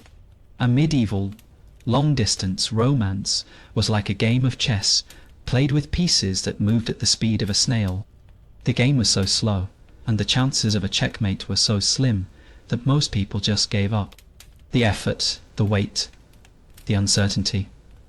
It was all just too much. It was a romantic ideal that was almost impossible to achieve in a world with no reliable communication. It's a powerful reminder of how much our communication technology has changed our relationships. This kind of waiting, this slow-motion heartbreak, is a uniquely medieval phenomenon.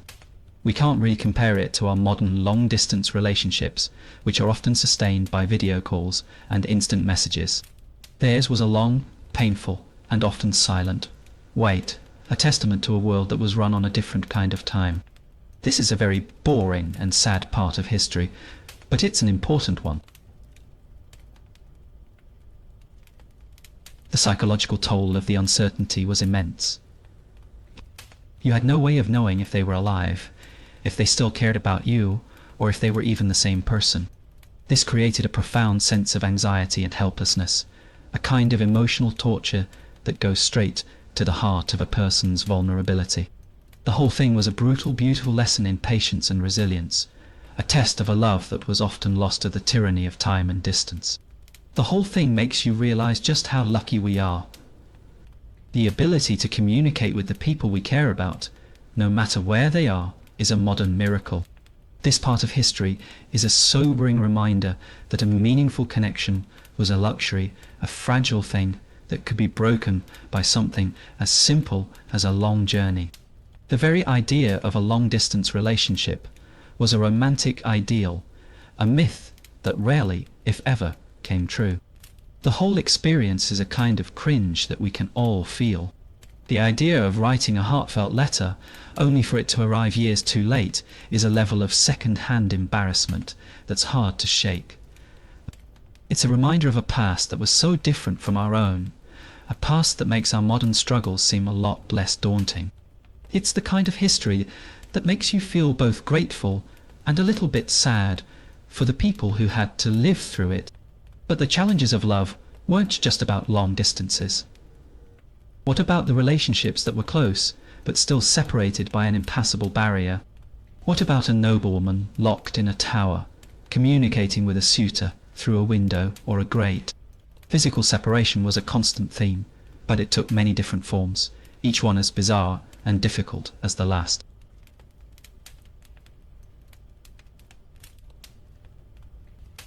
So you've managed to get past all the other hurdles.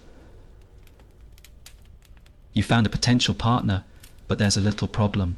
She's a noblewoman, and she's locked in a tower. Not a metaphorical tower, a literal one, with iron grates on the windows and guards at the gate. This wasn't a choice for her. It was a way for her family to protect her honor and control her marriage prospects. Your only way to communicate with her is from the street below. This is not a classic fairy tale. This is a form of physical and psychological torture. You, the suitor, are standing in the mud below, your neck craned upward, looking for a glimpse of her. She's a tiny figure behind an iron grate, a silhouette against the darkness of the room. This is your chance to make an impression. You start to shout poetry upwards, a public declaration of your affection. The sound of your voice echoes off the stone walls of the castle, a lonely, pathetic sound. This isn't a romantic moment. It's a public performance for a woman who is a prisoner in her own home. And the obstacles? Oh, they were everywhere. It might be raining, turning the ground to a slick, slippery mud. You're trying to be dashing and romantic, but you're just getting wet and dirty.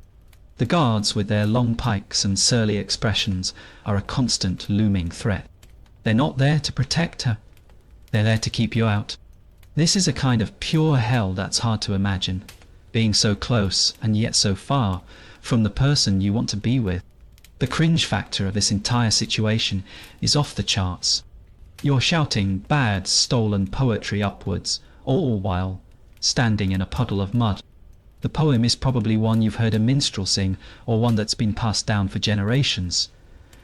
You're not being original, you're being a desperate and frankly pathetic figure in a public square.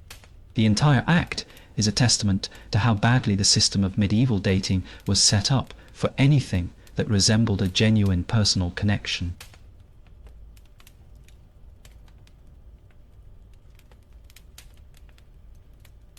And what if you got the wrong window? It was a common mistake. You're shouting your heartfelt poem, your voice echoing off the walls, and then you see a grumpy old matron or a scullery maid's face appear behind the grate. The look on their face is one of pure disgust and annoyance. Your moment of romance has turned into a moment of pure, unadulterated embarrassment. The whole thing is a hilarious and sad part of history, a reminder of how easy it was to make a fool of yourself in the name of love. The emotional toll on the woman in the tower was immense. She wasn't just a passive observer in this public spectacle. She was a prisoner, a prize to be won.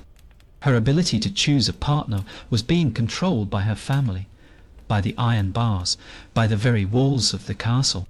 The suitor below was just another performance, another person trying to win a game she wasn't allowed to play. The whole thing feels profoundly boring and sad. This kind of romance was a fleeting temporary thing that was doomed to fail.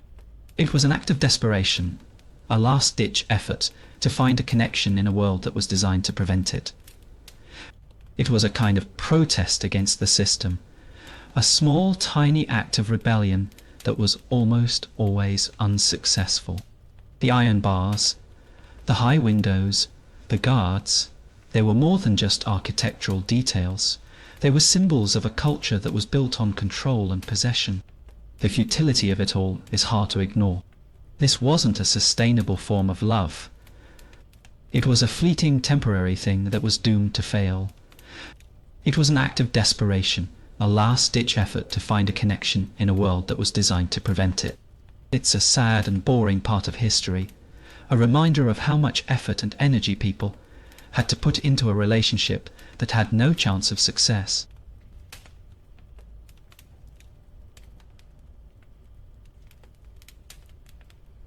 This kind of love was a ghost, an echo. You could hear it, but you could never touch it. You could see it, but you could never feel it. The old feel of the iron bars, the smell of the wet stone, the sound of the suitor's voice echoing in the courtyard. The whole thing is a sensory experience that's filled with tension and anxiety. It's a kind of torture that goes straight to the heart of what it means to be human, the need for a real physical connection that can't be replaced by an echo. This whole episode, with flirting through windows, reveals a very powerful theme: control. Families wanted to control who their children married, and they went to extreme lengths to do it. The iron bars were just one tool in that quest for control. They were a physical manifestation of a social and cultural belief that women were property, and their romance was a commodity to be protected. This was one way of controlling a woman's love. But what about the more literal forms of control? What about the chastity belts, the iron belts with keys that some men locked their wives in before leaving for war? The physical and psychological control of women in this era was a constant and often brutal theme, and it's a part of history we need to look at.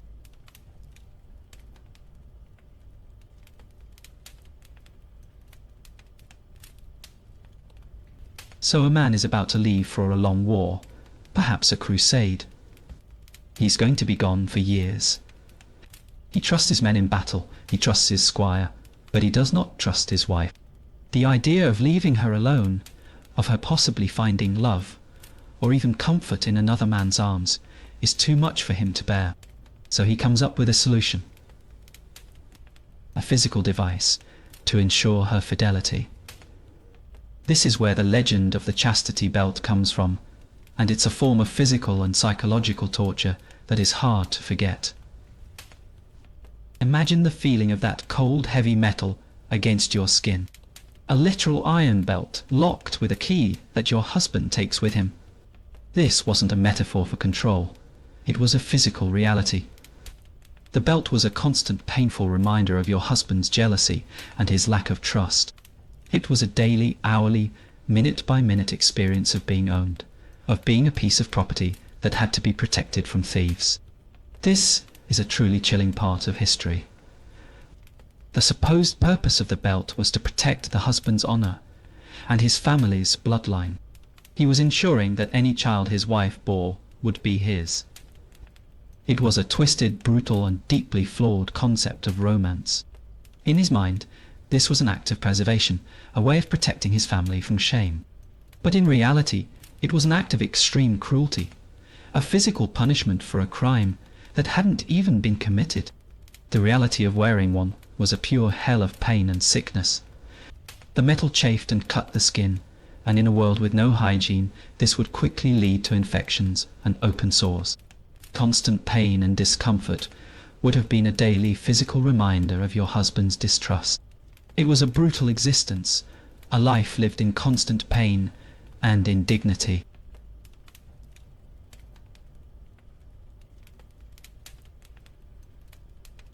And the psychological trauma, it would have been immense. Your body wasn't your own.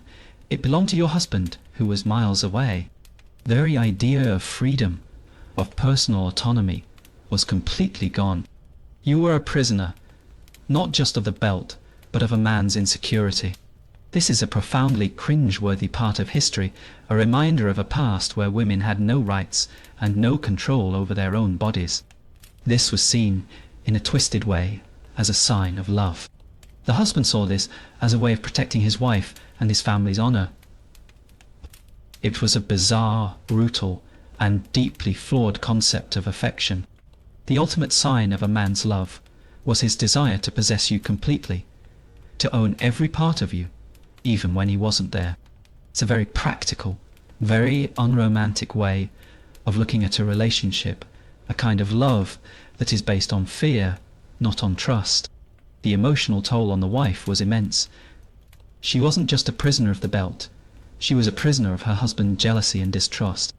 Her daily life was a constant reminder of her lack of freedom and her lack of autonomy. This makes any hope of a different love seem boring and impossible. The very idea of a different kind of life, a life of freedom and choice, would have been a fantasy, a ghost in her mind. And then there's the key. The husband takes the key with him. She has no way of getting out. She's completely helpless, at the mercy of a man who is miles away. This is a very powerful and unsettling image, a symbol of a man's absolute power and a woman's complete lack of it. It's a kind of pure hell that's hard to imagine, a life lived in constant pain and powerlessness.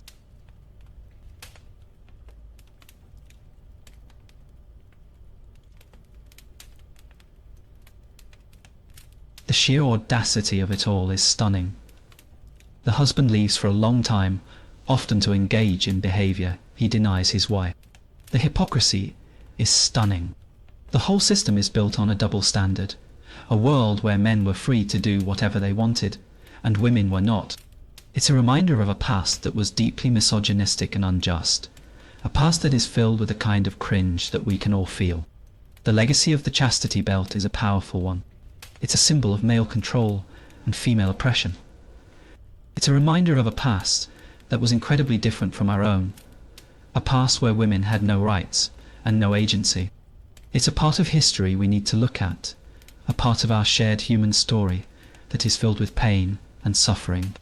But this was just one way of controlling love and relationships.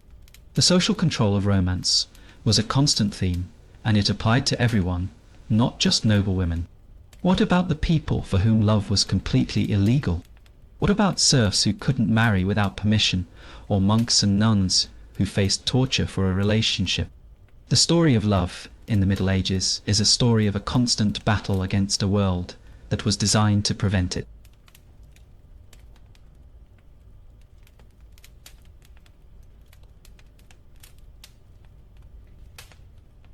So, you're not a noble, you're a serf, you're a peasant, a commoner, and you want to get married. You found someone you genuinely care about, someone you want to build a life with.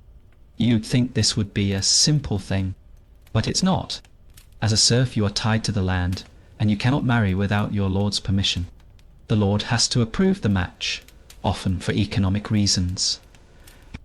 Your feelings, your hopes, your dreams, they are all completely irrelevant to the decision. This is a very real, very legal form of torture. The lord's decision-making process was a business deal, not a humanitarian one. He might not approve a match because it would mean losing a worker.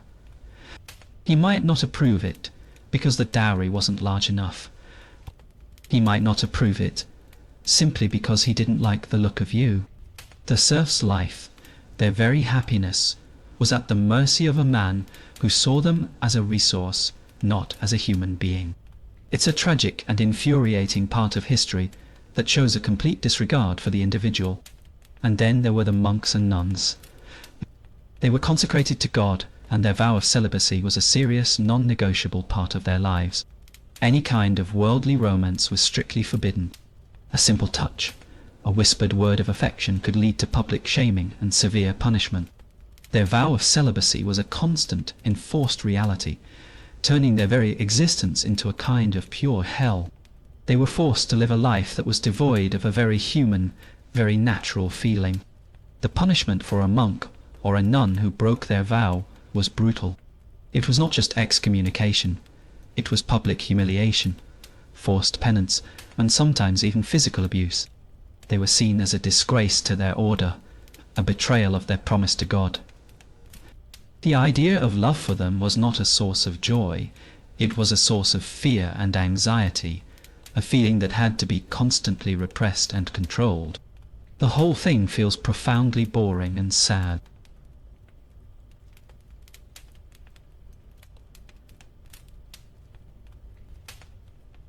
And then there was homosexual love. This was not just forbidden, it was considered an act of heresy and a crime against nature. The punishment was often public execution, a brutal and violent end for a feeling that was seen as a grave sin. It's a dark and tragic part of history, a reminder of a time when people were persecuted and killed for their very nature. The kind of cringe that makes your skin crawl, a part of our shared human story that is filled with pain and suffering. This created a world where love had to hide or die. It was a clandestine, dangerous affair. People had to meet in secret, whisper their affections in the dark, and live in constant fear of being discovered. The whole thing was a game of cat and mouse, a dangerous dance with death. Constant fear of being discovered was a kind of psychological torture that would have been a part of a person's life every single day. The hypocrisy of it all is stunning. The same society that built beautiful churches and preached about God's love also made it illegal for certain people to experience human affection. The disconnect is a powerful and unsettling part of the era. The very idea of love, a feeling that is supposed to be universal, was a privilege reserved for a select few. The whole thing is a testament to a world that was run on a twisted and unjust logic. The constant fear of being discovered was a constant companion. The fear of a neighbour, a lord, a priest. It was a world of paranoia and suspicion, a world where a simple, honest feeling could get you killed. You could not trust anyone. You could not share your feelings. You were alone in your love. A secret that you had to keep hidden from the world. This is the kind of pure hell that goes straight to the heart of what it means to be human, the need for connection.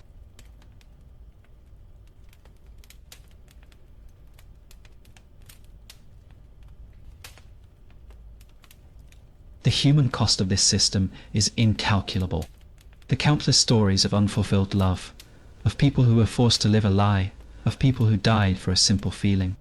This is the part of history that is truly heartbreaking, a reminder of a past that was filled with pain and suffering. The whole thing is a testament to the power of the human spirit, to the people who still found a way to love, even in a world that was designed to prevent it. The journey of romance was a battle against a world that was designed to prevent it.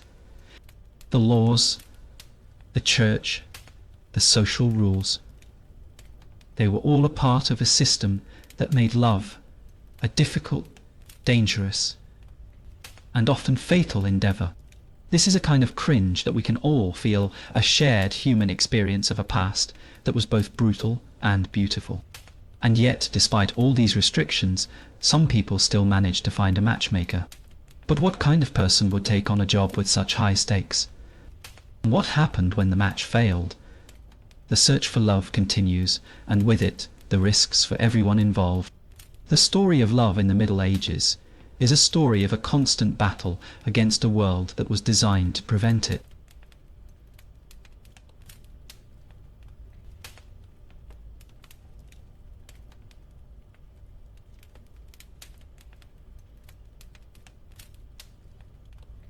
So you've exhausted all your options. You've been spurned in the town square. You've avoided love potions, and you've decided that the traditional roots of romance are not for you. You need help. You need a matchmaker. This wasn't a warm, fuzzy figure from a fairy tale. This was a shrewd, calculating business person who saw love not as a feeling, but as a series of numbers on a ledger.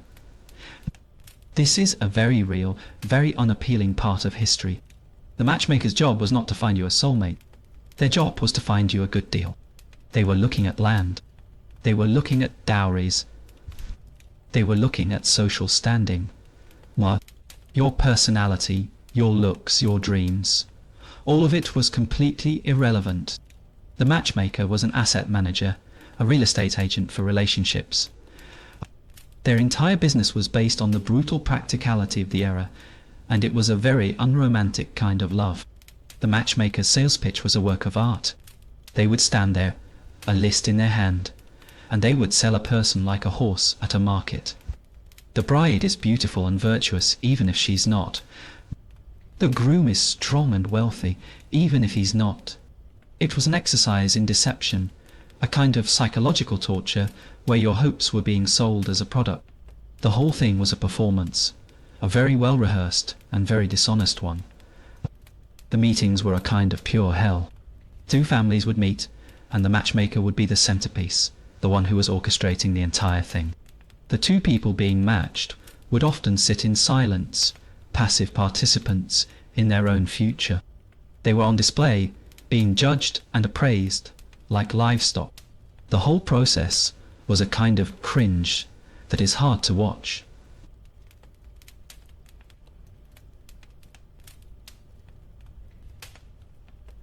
And the consequences of a bad match, they could be severe. If the marriage was unhappy, if the dowry was misrepresented, if the whole thing fell apart, the matchmaker could face severe consequences. They could be publicly shamed, their reputation ruined, or even face violence from the families. This wasn't just a job.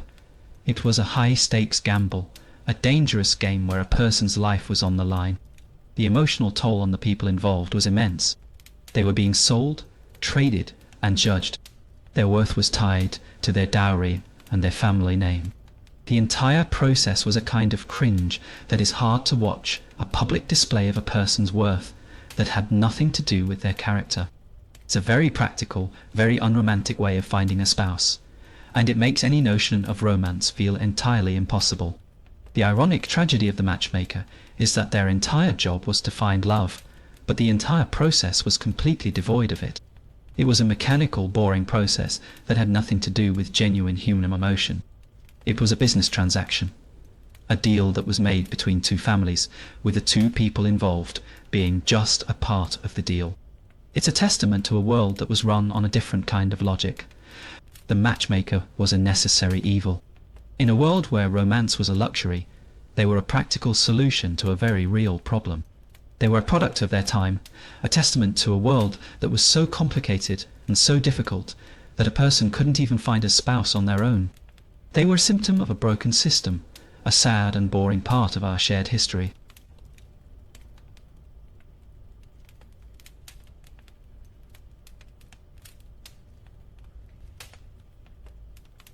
The matchmaker's fee was not cheap.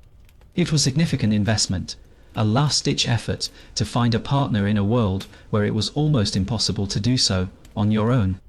It was a kind of hope, a hope that was bought and sold like a piece of property. The whole thing is a testament to the power of the human spirit, and to the lengths people would go to find a connection, even in a world that was designed to prevent it. The entire process was a kind of torture. You were being sold, traded like a piece of property, and you had to just stand there and take it. You had to smile, you had to nod, and you had to accept a life that was chosen for you, not by you. The feeling of being a pawn in a game you didn't even know you were playing is a kind of pure hell that's hard to escape. But even after a match was made and a couple was married, the pressure wasn't over. A child was needed to secure the family's future, and if a child was not forthcoming, a woman could be accused of being a barren witch. The final chapter of this saga is a brutal and often fatal one.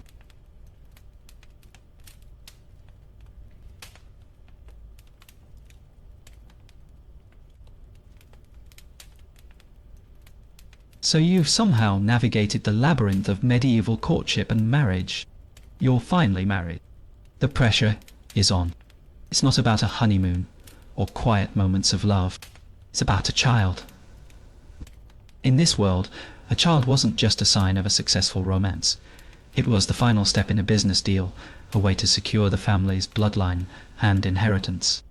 Without a child, the marriage was considered a failure. And for women, the consequences of this failure were devastating. The blame for the lack of a child always fell on the woman. Medical knowledge was rudimentary at best, and the idea of male infertility was almost unheard of. It was a cultural and medical ignorance that placed the entire burden on the wife. It was a cruel and unjust part of history that a woman's entire worth was tied to her ability to produce an heir. This placed an immense and constant pressure on women, a kind of psychological torture. The husband, initially disappointed, might grow suspicious. The whispers in the town, the gossip, the silent glares, they all started to get to him. He might start to think that his wife is intentionally barren, or that she is a witch, a belief that was fueled by a profound ignorance and superstition. The subtle changes in his behaviour, the coldness in his voice, the look in his eyes, all of it was a constant reminder that your life was on the line. The accusation of being a barren witch wasn't a joke. It was a serious accusation that could lead to a witch trial. This is a very real, very terrifying form of social and legal torture. You've survived the chaperones, the matchmakers, and the wedding witnesses, only to be accused of a crime you didn't commit, all because of something you couldn't control. It's a tragic irony, a profoundly unjust end to a life that was already a struggle.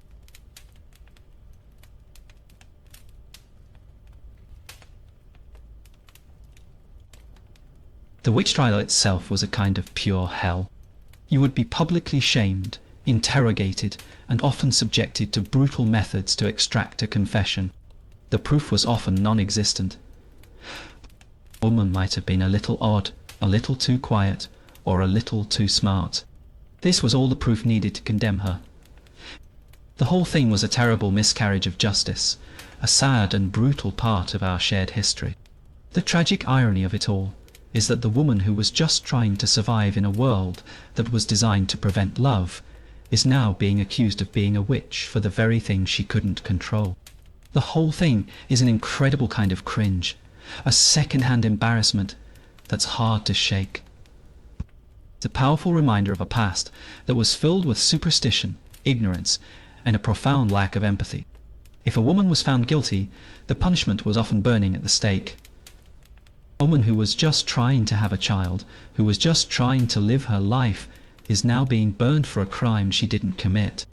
This is a devastating end to a very tragic story. The smoke, the screams, the public spectacle. It was a brutal reminder of the consequences of not conforming to a society's norms. It was a kind of love story that had a devastating and unjust ending. The emotional toll on the woman was immense. Constant pressure to have a child, the fear of being accused of being a witch, the public shaming. It's a kind of emotional torture that is hard to imagine. The whole ordeal, from the beginning to the end, was a kind of pure hell that would have been a part of a woman's life every single day. Fear would have been a constant companion, a ghost that was always there, waiting.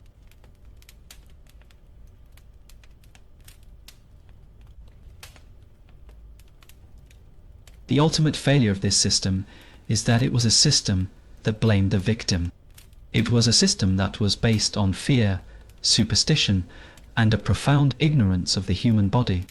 The whole thing is a sad and boring part of our shared history, a testament to a world that was run on a twisted and unjust logic.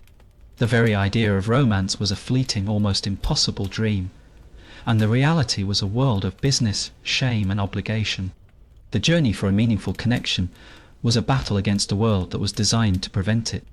The laws, the church, the social rules, they were all a part of a system that made love a difficult, dangerous, and often fatal endeavour.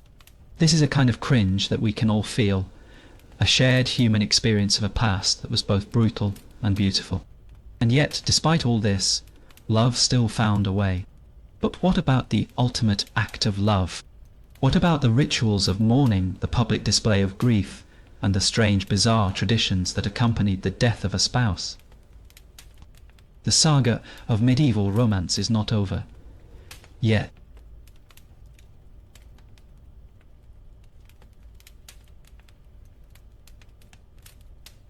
So after all the rituals, all the struggles, and all the heartbreaks, one of you dies. In our modern world, grieving is a private affair. But in the Middle Ages, grieving was a public, highly ritualized performance. This wasn't a time for quiet reflection, it was a time for public display. A widow or widower was expected to perform their grief for the entire community. This public performative sorrow is a very real, very emotional part of history. Public display of grief was a form of social torture. Yes, need not. A widow was expected to wear black for a long period, often a year or more. The clothes were a symbol of her grief, a public flag of her loss. She was not just grieving, she was an object of public scrutiny, a living monument to her dead husband. Any deviation from this public show of sorrow could lead to whispers, gossip, and social ostracism. And for the widow, the financial reality of her situation often overshadowed her emotional pain.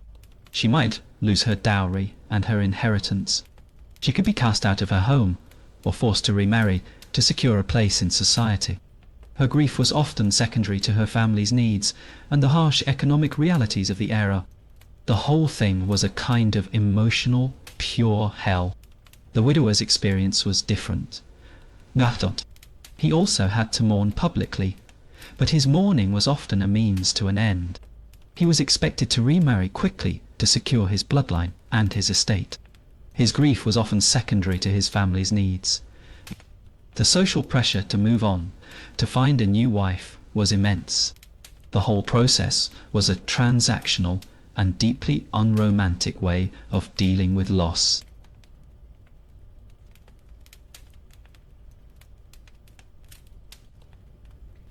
And then there were the bizarre rituals. A public gathering around the body, a kind of waking the dead. People would touch the body, talk to it, and sing mournful songs. This was a kind of farewell, but it was also a very strange and unsettling experience.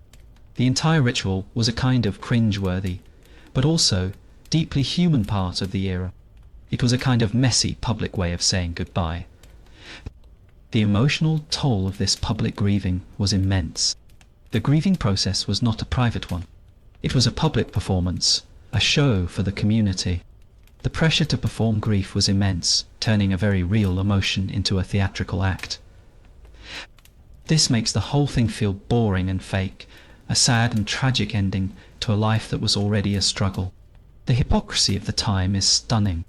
The same society that demanded public grief also often forced a quick remarriage. A widow or widower might be publicly shamed for not grieving enough, and then privately pressured to move on immediately. It was a system that was built on a double standard, a world where the needs of the individual were always secondary to the needs of the society. The story of medieval romance is not about a single person, but about a world that was both brutal and beautiful, and a world where the search for love was a constant and often fatal battle. The difficulties of finding love were a constant part of life, from the chaperones to the matchmakers to the final tragic end. The whole thing is a testament to the resilience of the human spirit.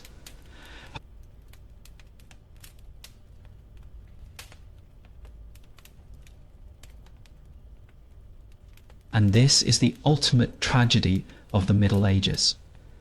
A long, happy life together was an impossibility for many. The social pressures, the legal requirements, the sheer brutality of life, all of it made a long, happy romance an impossibility for many. The whole thing is a sad and boring part of our shared history, a testament to a world that was run on a different kind of logic.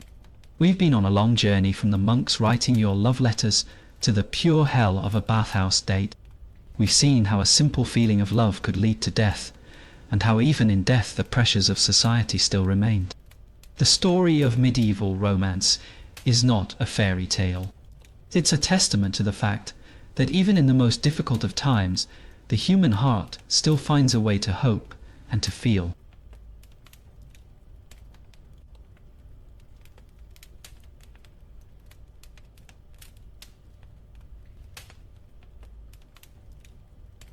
So you've survived all the public scrutiny and have finally made it to the marriage bed. You could think now, at least you'd have some privacy, some time for a genuine intimate moment. But you'd be wrong. The church's control didn't stop at the wedding altar. It extended into the most private aspects of a couple's life, dictating when and how you could have sex. This is a kind of control that goes straight to the core of a relationship and turns something intimate into a cold, calculated act. The core principle was simple. Sex was not for pleasure. It was for procreation. Any act of intimacy that didn't have the primary goal of having a child was considered a sin. This is a very unromantic and frankly boring view of intimacy. It stripped all spontaneity and fun from the act and turned it into a duty, a chore, a kind of obligation that had to be fulfilled for the good of the family, and more importantly, for God. And the forbidden days? Oh, there were a lot of them. You were not allowed to have sex during Lent. You were not allowed to have it during Advent. You were not allowed to have it on Sundays or on any of the numerous feast days throughout the year. The list of forbidden days was so long that it amounted to a significant portion of the year. This is a kind of psychological torture, a constant struggle between a natural human desire and the fear of sinning. Imagine being a husband in this world. You were a good, God-fearing man. But every time you felt a genuine human desire for your wife, you had to stop and think about the calendar. Is it Sunday? Is it a feast day? The constant guilt, the shame, and the fear of sinning hung over your head like a dark cloud. This is a kind of pure hell that's hard to imagine a world where your most intimate feelings were a source of shame.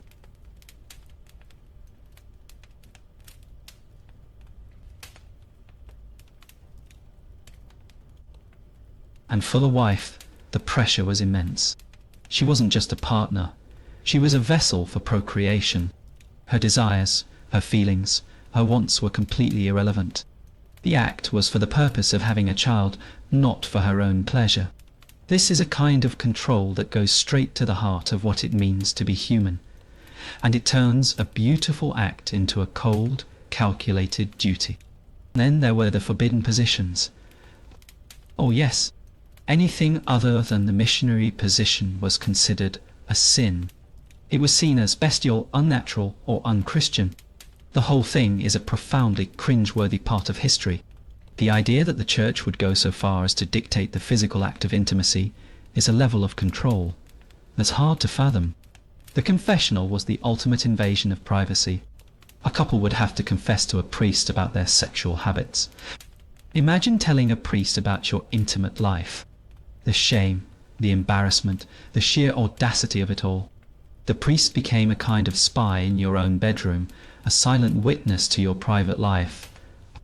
This is a kind of emotional torture that goes straight to the heart of what it means to be human. The result of breaking these rules was severe. You could be forced to perform penance. You could be publicly shamed. You could even be excommunicated. The consequences were very real and very public. You could be shamed for a private act, a kind of social cringe that's hard to imagine.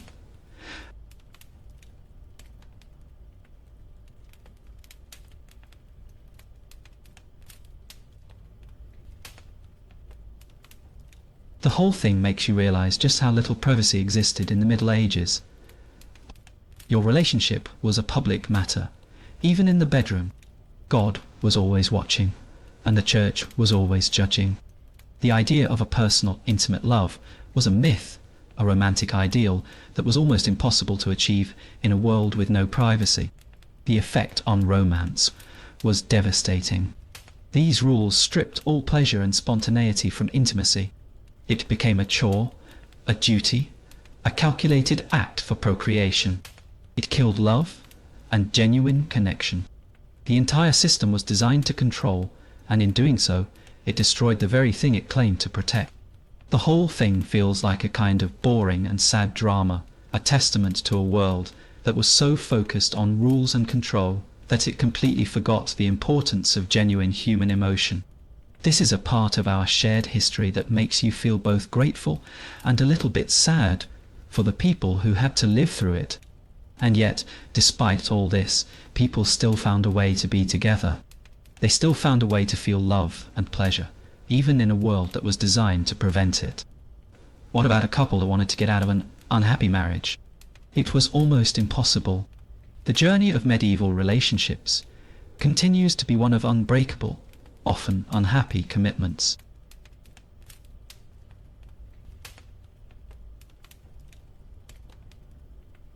We've reached the end of our journey. We started by thinking we were just laughing at bizarre rituals, but what we've uncovered is much deeper.